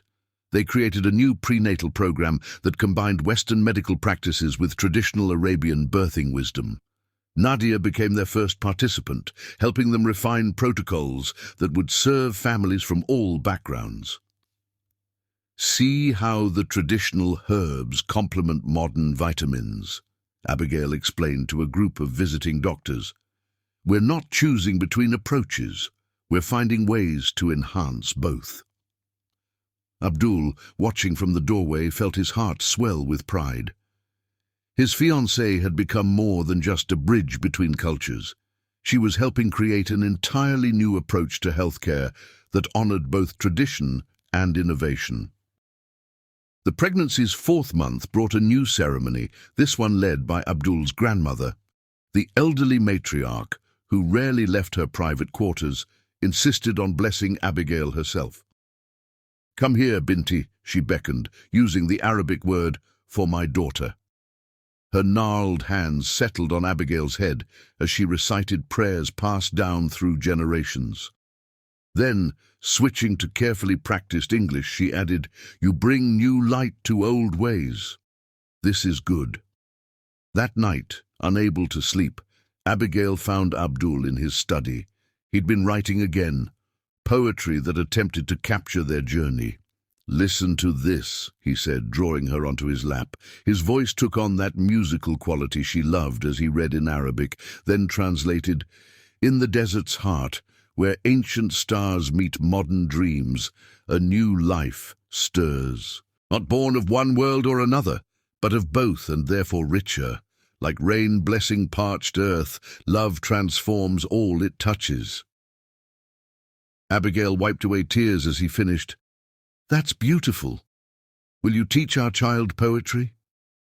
"Along with science and medicine and all the other gifts you'll share," he promised, "our child will know the best of both worlds." The 5th month brought the first butterfly kicks, reported by an excited Nadia during their daily check-in. Abigail had insisted on being involved in every aspect of the pregnancy, attending each appointment, helping Nadia balance traditional practices with modern prenatal care. "The baby responds to your voice," Nadia told them during one visit, "especially when you read together." This led to evening sessions where they would sit with Nadia, taking turns reading in English and Arabic. Abdul chose poetry and ancient stories, while Abigail shared medical journals and children's books. The baby seemed to enjoy both equally, moving energetically during their readings. A literary critic already, Abdul joked as they felt a particularly enthusiastic kick during one of his poems. The 6th month brought another milestone. Their wedding preparations began in earnest. They had decided to marry before the baby's birth, combining traditional Arab ceremonies with Western elements that honored both their heritages. "The baby is a gift from Allah," Abdul's mother declared, overseeing wedding plans with joyful determination. "But your love, that is a miracle all its own." One evening, as they walked through the hospital's healing garden, Abdul surprised Abigail with a special gift. It was another puzzle box, but this one was different, crafted by artisans from both Wyoming and Dubai, featuring intricate patterns that blended Western and Eastern designs. "Open it," he encouraged. Inside, she found a delicate golden charm bracelet. Each charm represented a milestone in their journey: a tiny hospital building, a desert rose, a Wyoming wildflower, and now a perfect pearl representing their growing child. "For the story we're writing together," Abdul explained, fastening it around her wrist.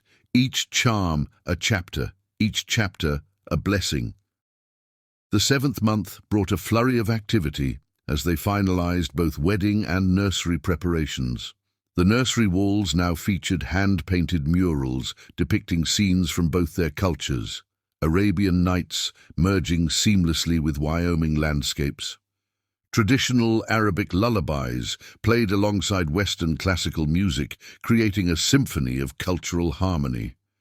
During a quiet moment between preparations, Abigail found Abdul in the nursery, standing beneath the constellation ceiling they'd created together.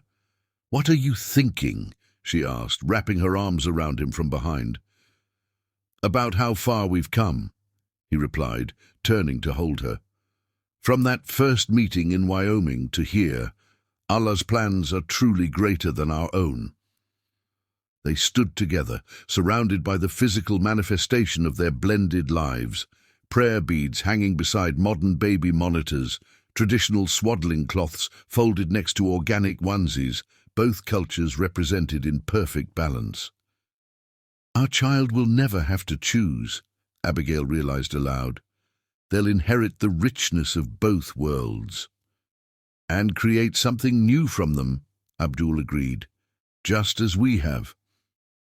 The news that Nadia was carrying a girl came during a routine scan in the 8th month. The joy that filled the hospital room was overwhelming. Both families had gathered for the appointment, turning it into an impromptu celebration. "A daughter," Abdul breathed, his eyes shining, "to be raised with both the strength of your independence and the wisdom of our traditions." That evening, during another blessing ceremony, Abdul's grandmother made an announcement that brought tears to every eye. "The child shall be named Noor," she declared in Arabic, then repeated in English for Abigail's family. "It means light in our language. For she is the light born of two worlds, the dawn of a new understanding between East and West." As the women celebrated around them, Abdul pulled Abigail close. "Perfect," he whispered. "Like the desert rose that blooms after rain, our Noor will bring beauty from the joining of different worlds." Standing there, surrounded by the love of two families that had become one, Abigail felt the future unfold before them like a tapestry woven with threads of gold and silver, tradition and progress, East and West, ancient wisdom and modern dreams, all creating a pattern more beautiful than either could have designed alone. The baby moved within Nadia, as if adding her own blessing to the moment. Above them, stars from both their skies twinkled in the desert night, bearing witness to a love story that had transcended arrangements to become something rare and precious, like a desert rose blooming under impossible stars. Chapter 10. Trials and Truth. The complications began without warning on a sweltering Dubai afternoon. Abigail was reviewing patient files in her hospital office when Nadia's husband called, his usually steady voice trembling with concern. Their surrogate had collapsed during her morning prayers. The next hours passed in a blur of medical procedures and anxious waiting. Abigail found herself in the unusual position of being both medical professional and family member, her training warring with her emotions as she watched the monitoring equipment surrounding Nadia's bed. "Preeclampsia," Dr. Rashid confirmed grimly. "The blood pressure is dangerously high. We need to consider early delivery if it doesn't stabilize within 24 hours. Abdul stood by the window, his formal Sheikh's attire incongruous in the sterile hospital room.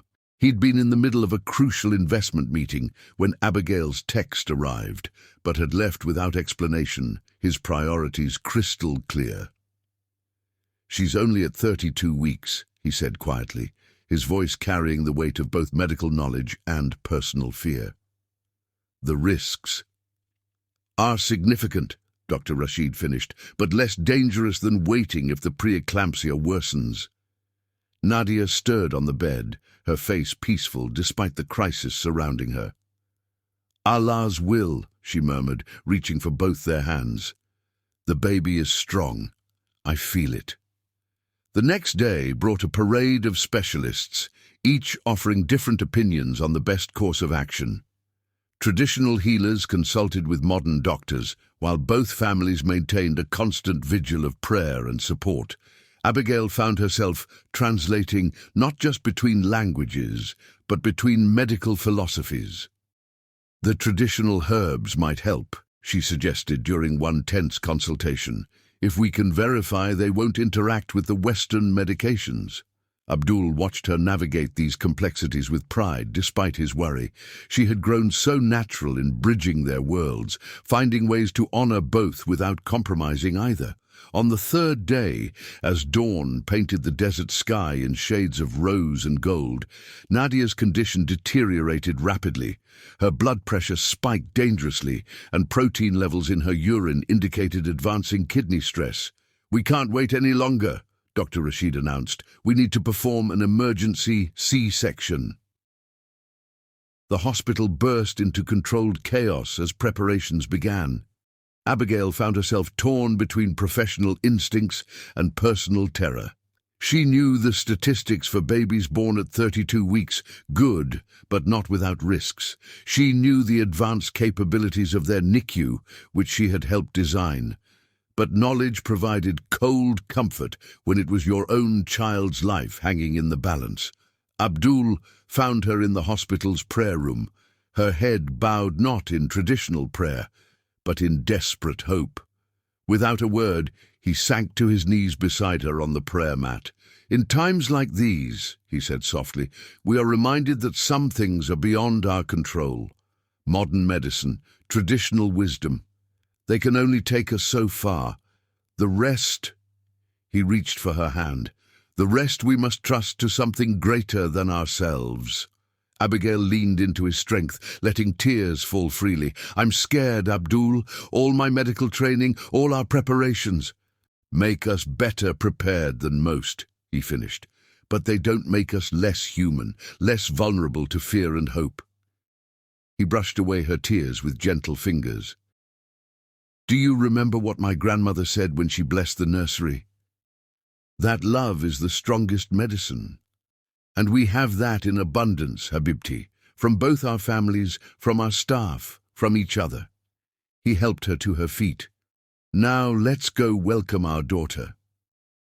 The operating room was a study in cultural integration, state-of-the-art equipment alongside traditional healing crystals, Western surgical teams working in harmony with Eastern energy practitioners. Dr. Rashid had embraced their hospital's innovative approach, understanding that comfort and belief could be as powerful as medicine in times of crisis. Nadia's husband, the respected imam, stood outside the OR reading Quranic verses that echoed softly through the speakers, a modern concession to traditional practices. Abigail's mother, who had flown in immediately upon hearing the news, joined him in her own prayers, their different faiths united in common purpose. The surgery itself was swift and precise. At 3:17 p.m., under the warmth of a desert sun that had witnessed countless miracles, tiny Noor Ati announced her arrival with a cry that seemed impossibly strong for her size. "Mashallah," Abdul breathed, his composure finally breaking as he watched the NICU team assess his daughter. "She has your fighting spirit." The next weeks tested them in ways neither had imagined. Noor's journey in the NICU became a testament to everything they believed about integrating medical approaches.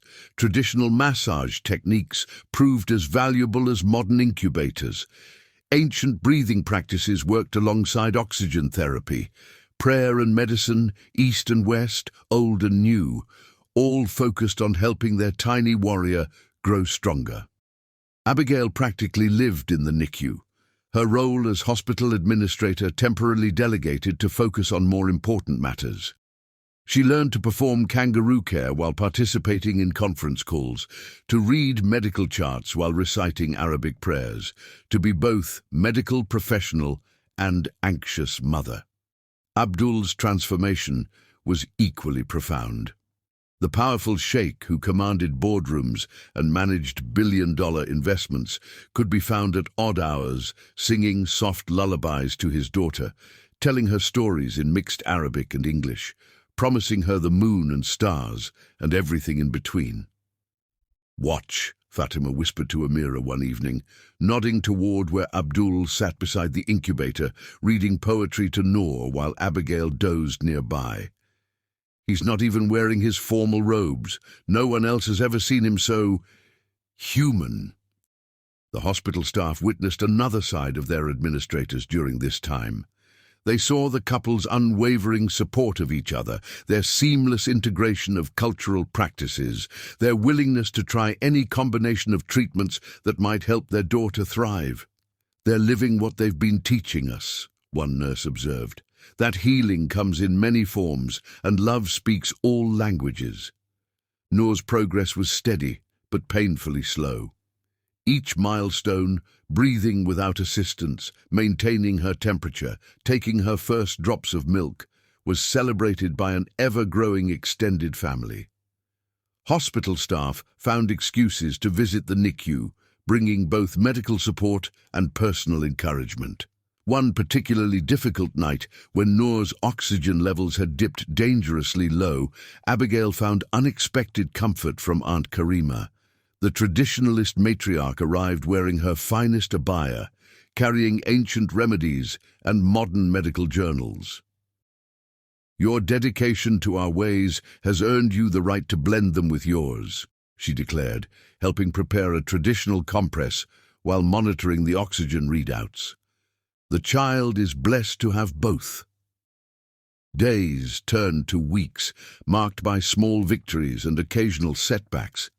Abdul and Abigail took turns reading medical updates and religious texts, their voices mixing in a harmony that seemed to strengthen their daughter. The NICU became a sacred space where medicine and miracle danced together, where science and faith found common ground. Finally, after 43 days that felt like both moments and eternities, Dr. Rashid declared Noor strong enough to go home. The ceremony that followed blended traditional blessing rituals with modern medical discharge procedures, creating yet another new tradition in their ever-evolving story. As they settled Noor into her carefully prepared nursery beneath the constellation ceiling that mapped both their skies, Abdul pulled Abigail close. "Look what we've created," he whispered, watching their daughter sleep peacefully in her crib. "Not just Noor, but everything. This home that honors both our cultures, this hospital that heals in multiple ways, this love that proves Allah's greatest gifts often come disguised as challenges." Abigail touched the charm bracelet he'd given her, now bearing a new charm that represented their NICU journey. "We still have so much to figure out," she said softly. "How to raise her with the best of both worlds, how to help her navigate the complexities of her heritage." "Together," Abdul finished, pressing a kiss to her temple. "Always together." Outside, the Dubai night sparkled with its peculiar magic, ancient stars witnessing modern miracles. In her crib, Noor slept surrounded by tokens of both her cultures, a traditional evil eye amulet hanging beside a Wyoming dream catcher, her name written in both Arabic calligraphy and Western script, lullabies from two worlds playing softly in perfect harmony. The desert wind carried the evening call to prayer, mixing with the soft beep of the modern baby monitor.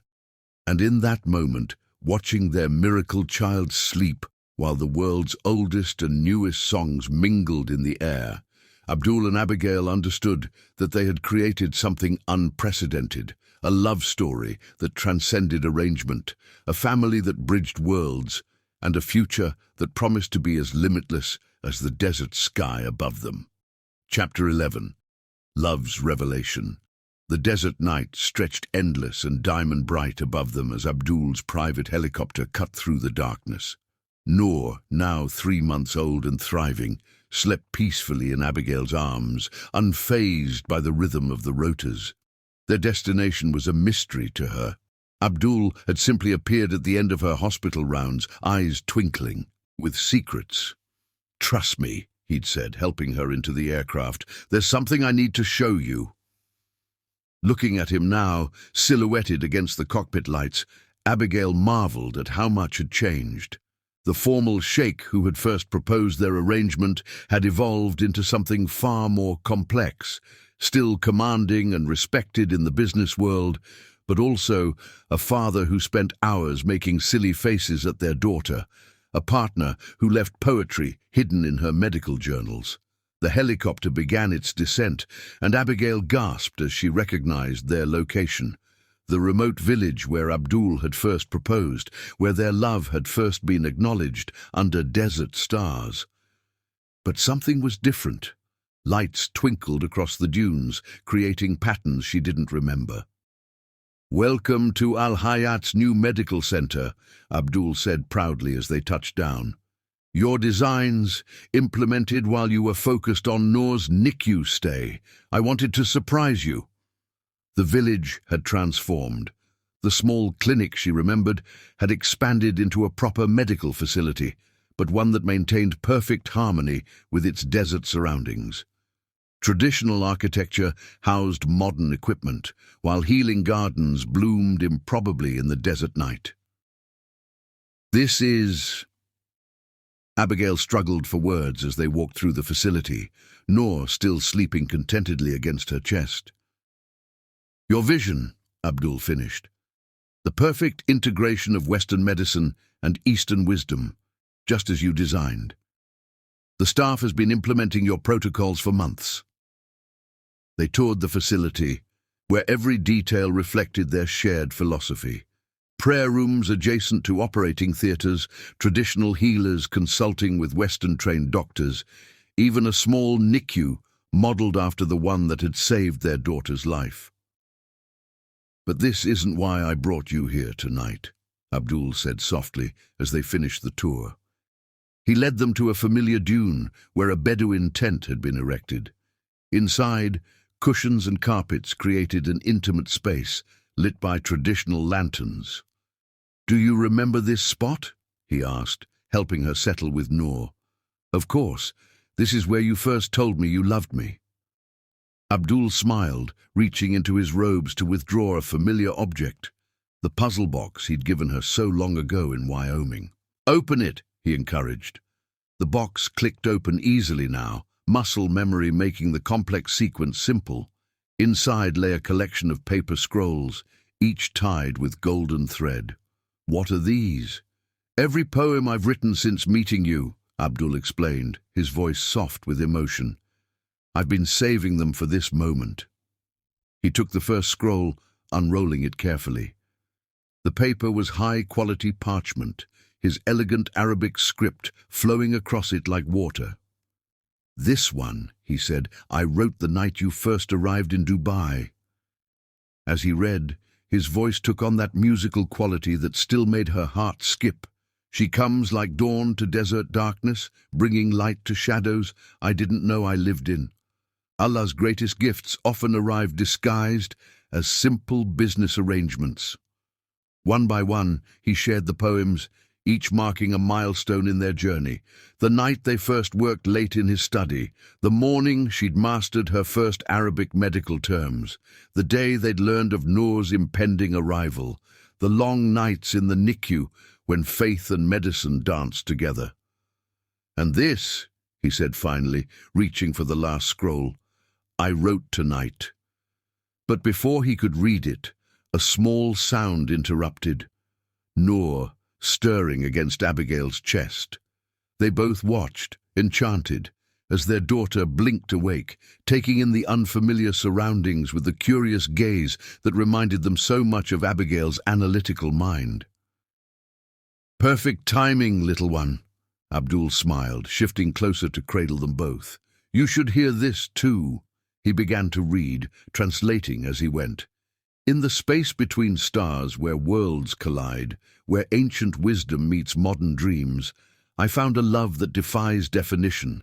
Not Western, not Eastern, but something new, like desert roses blooming after rain, like hospital halls where prayers meet medicine, like our daughter's eyes that hold both our worlds. This love transforms everything it touches. Allah's greatest miracle isn't in the joining of hearts, but in how love makes us more than we were, more than we dreamed we could be. In your strength, I found gentleness. In your questions, I found new answers. In our differences, we found completion. The Bedouin knows the desert's greatest treasures lie not in its oases, but in the journey between them. So too our love's richness lives not in grand moments, but in small revelations. Your smile when Noor grips your finger, your voice mixing Arabic and English in lullabies, your heart that builds bridges between worlds. Tonight, under the same stars that witnessed our beginning, I offer not poetry but truth. Every arrangement is Allah's arrow, pointing to destinations we cannot see. Ours pointed here, to this perfect moment, where business became blessing, where partnership became poetry, where two worlds became one heart beating in three bodies. The last words hung in the desert air, weighted with emotion. Noor reached up, tiny fingers grasping at the tears on Abigail's cheeks. "There's more," Abdul said softly. "Look deeper, in the box." At the bottom, she found a simple gold chain bearing two intertwined symbols, a traditional Arabic calligraphy design and a medical caduceus, crafted to flow together as one. "For the hospital administrator who became my heart's administrator," Abdul explained, fastening it around her neck. "For the woman who proves daily that love needs no translation." "It's beautiful," Abigail whispered, touching the pendant. "Like everything about this night. But why now? Why here?" Abdul gathered them both closer, his voice thick with emotion. "Because tomorrow, when we finally formalize our marriage in front of both our families, I wanted you to know something crucial. This isn't about arrangements anymore. Hasn't been for a long time." He touched Noor's cheek gently as she drifted back to sleep. "This journey we're on, raising our daughter, running the hospitals, building bridges between cultures, it's bigger than any business partnership. What we've created, it's changing lives across two continents. But more importantly, it's changed us." Abigail leaned into him, feeling the steady strength that had become her home. "I never imagined," she said softly, "that accepting a sheikh's unusual proposal would lead to this." "Allah's plans are greater than our own," Abdul smiled. "I thought I was seeking a partner to help build hospitals and raise a child. Instead, I found the other half of my soul." Outside their tent, the desert night continued its ancient dance of wind and stars. In the village below, their medical center stood as testament to what love could build when hearts worked together. And nestled between them, Noor slept peacefully, her very existence proving that the most precious blooms can grow in unexpected places. Abdul reached for one more scroll, this one sealed with gold. "For tomorrow," he explained. "My wedding vows, written in both our languages, promising both our traditions." "Should I be worried?" Abigail teased gently. "Only about the tears you'll shed when you hear how many ways I've found to say I love you in every language we share." They stayed in the tent until dawn, painted the desert gold, sharing stories and dreams, plans and poems. Their conversation flowed naturally between English and Arabic now, cultural references mixing as easily as their hearts had merged. When the sun finally rose, painting the medical center in shades of promise, they stood together on their special dune. Noor stirred, reaching toward the light with a smile that held both their features. "Ready to become officially what we've been in our hearts for so long?" Abdul asked softly. Abigail looked at their daughter, at the hospital below, at the man who had transformed her life in ways no arrangement could have predicted. "Ready," she answered in Arabic, then smiled. "Or as they say in Wyoming, let's do this thing." Abdul's laugh joined the desert wind, carrying their joy across the dunes like a blessing. Tomorrow would bring ceremonies and celebrations, families and futures merging in ways both traditional and new. But this moment, just the three of them under a desert dawn, this was their real ceremony, their private acknowledgement of how love transforms everything it touches, like the pendant at her throat, like the hospital below, like their own hearts, two distinct elements flowing together to create something stronger, more beautiful and more meaningful than either could be alone. A dream fulfilled. The wedding dawned on a day when Dubai seemed to exist between worlds. A rare morning mist softened the city's modern edges, while the rising sun painted ancient desert sands in shades of rose and gold. In Abigail's preparation chamber, women from both families worked in harmony, her mother carefully arranging the white wedding dress, while Aunt Karima draped the traditional bridal abaya with loving precision. Something old, Margaret Cora whispered, fastening her grandmother's pearl earrings to Abigail's ears. Something new, Amira added, presenting a diamond-studded headpiece that would complement both Western veil and Eastern hijab. Something borrowed, Fatima smiled, wrapping a centuries-old pearl-encrusted belt around the wedding dress, a family heirloom usually reserved for blood relatives.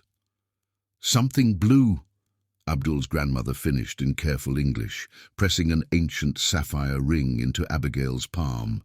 From my mother's mother, now to you, my heart's daughter. Tears threatened to ruin the careful makeup as Abigail looked at her reflection. The woman in the mirror was neither fully Western nor Eastern, but something uniquely beautiful. A bridge between worlds, just like the love that had brought her here. In another chamber, Abdul prepared with equal care. His traditional dress incorporated subtle Western elements, cufflinks made from Wyoming jade, a watch that had belonged to Abigail's father. As he dressed, his brothers and male relatives shared wisdom passed down through generations, while Noor's happy gurgles provided a soundtrack to the ancient rituals. The ceremony itself was a masterpiece of cultural integration, held in the hospital's healing garden where their journey had truly begun. Traditional Arabic architecture framed the space, while Wyoming wildflowers bloomed improbably among desert roses. Their guests represented a perfect blend: hospital staff in both Western suits and traditional dress, family members from both continents, even some of their former patients, including a fully recovered Tommy, flown in specially from Wyoming. They had written their vows in both languages, their promises flowing seamlessly between English and Arabic. Abdul began, "Beloved, I stand before you not as a sheikh, not as a businessman, but as a man transformed by love. What began as an arrangement has bloomed like desert roses after rain into something more precious than all the world's wealth. You've taught me that true partnership means growing together, that love knows no boundaries, and that the heart's wisdom surpasses all careful plans." Abigail's voice trembled slightly as she responded, "My love, I came to Dubai thinking I would help build hospitals, but instead I found myself being rebuilt. You've shown me that strength can be gentle, that tradition can dance with progress, and that love's greatest miracle is how it makes us more than we ever dreamed we could be. In you, I found not just a partner, but a completion I never knew I was missing." They exchanged rings inscribed with words in both languages: two hearts, one path, in English circling into Rohan Tariqa Wahid in Arabic script. As they did so, Noor, held by Amira, let out a delighted laugh that echoed through the garden like a blessing. The celebration that followed was as unique as their love story. Traditional Arabic music wove seamlessly with Western melodies. The feast featured both Arabian delicacies and American comfort food. Guests moved between traditional segregated celebrations and mixed gatherings with practiced ease, respecting both cultures while creating something new. But the most touching moment came during the traditional first dance. As Abdul led Abigail onto the floor, the music began, a specially composed piece that blended Western orchestra with Arabian instruments. Then, to everyone's surprise, Abdul began to sing. His voice, rich and emotional, carried words he had written himself. "In the space between worlds where love blooms, where desert meets prairie under ancient stars, Allah's greatest gift was not the plan I made, but the heart I found when all plans fell away. Like healing gardens where old meets new, like our daughter's eyes holding both our skies, this love builds bridges across every divide, creating something more precious than either alone. Habibti, my heart's administrator, partner in healing, mother of our joy, you've taught me that love's true miracle is not in what it joins, but what it creates." As the song ended, their guests wiped away tears, touched by the raw emotion in his voice. But Abdul wasn't finished. He guided Abigail to the garden's center where a special display had been prepared. "Look," he whispered, pressing a button. The garden's modern lighting system dimmed, revealing an intricate constellation effect overhead. Stars from both Wyoming and Arabian skies merged into one breathtaking canvas. Against this backdrop, photographs began to play, their first meeting in Wyoming, the hospital's construction, quiet moments in his study, Noor's birth, all their journey's precious milestones.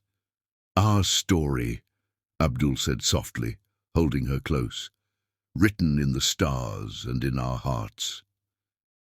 Their families gathered around them. Noor passed carefully into their arms. Standing there, their daughter between them, their joined families surrounding them, their shared hospital rising behind them against the Dubai skyline, they understood that their love story was more than just two people finding each other. It was East meeting West, not in clash, but in harmony. It was tradition dancing with progress to create new possibilities. It was proof that love, when given room to grow, could build bridges strong enough to carry not just two hearts, but two cultures, two worldviews, two ways of life into something richer than either could be alone. As the evening drew to a close, they found a quiet moment in their special garden.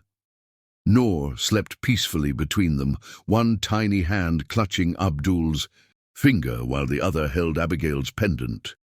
"Happy?" Abdul asked softly in Arabic. "Beyond words," Abigail replied in the same language, then smiled. "In any language." Above them, stars from both their skies twinkled as one. Below, their hospital continued its healing work, blending the best of both worlds. And in their hearts, love that had begun as a business arrangement had bloomed into something so profound it touched not just their lives, but countless others. A legacy of healing, hope, and the endless possibilities that arise when hearts dare to build bridges across every divide. Their story, like the desert roses that bloomed against all odds, proved that love's greatest power lies not in erasing differences, but in transforming them into sources of strength and beauty. In their daughter's peaceful face, in their hospital's groundbreaking work, in their family's joyful unity, they saw the future they had built together, a future where "two hearts, one path" was not just a phrase inscribed on rings, but a truth lived every day in 1,000 beautiful ways. And so, what began in a Wyoming children's hospital with a sheikh's unusual proposal had grown into something far more magnificent, a love story that would be told in 2 languages, celebrated in 2 cultures, and cherished in countless hearts for generations to come. For in the end, their journey proved that true love, like the most precious desert blooms, knows no boundaries. It simply grows where it's meant to, transforming everything it touches into something more beautiful than anyone could have planned or imagined. As the Dubai night wrapped them in its velvet embrace, Abdul whispered the words that had become their truth. 2 hearts. 1 path, Abigail finished, their daughter sleeping peacefully between them, their future stretching out before them, as endless and beautiful as the desert stars above. The end. Don't forget to subscribe,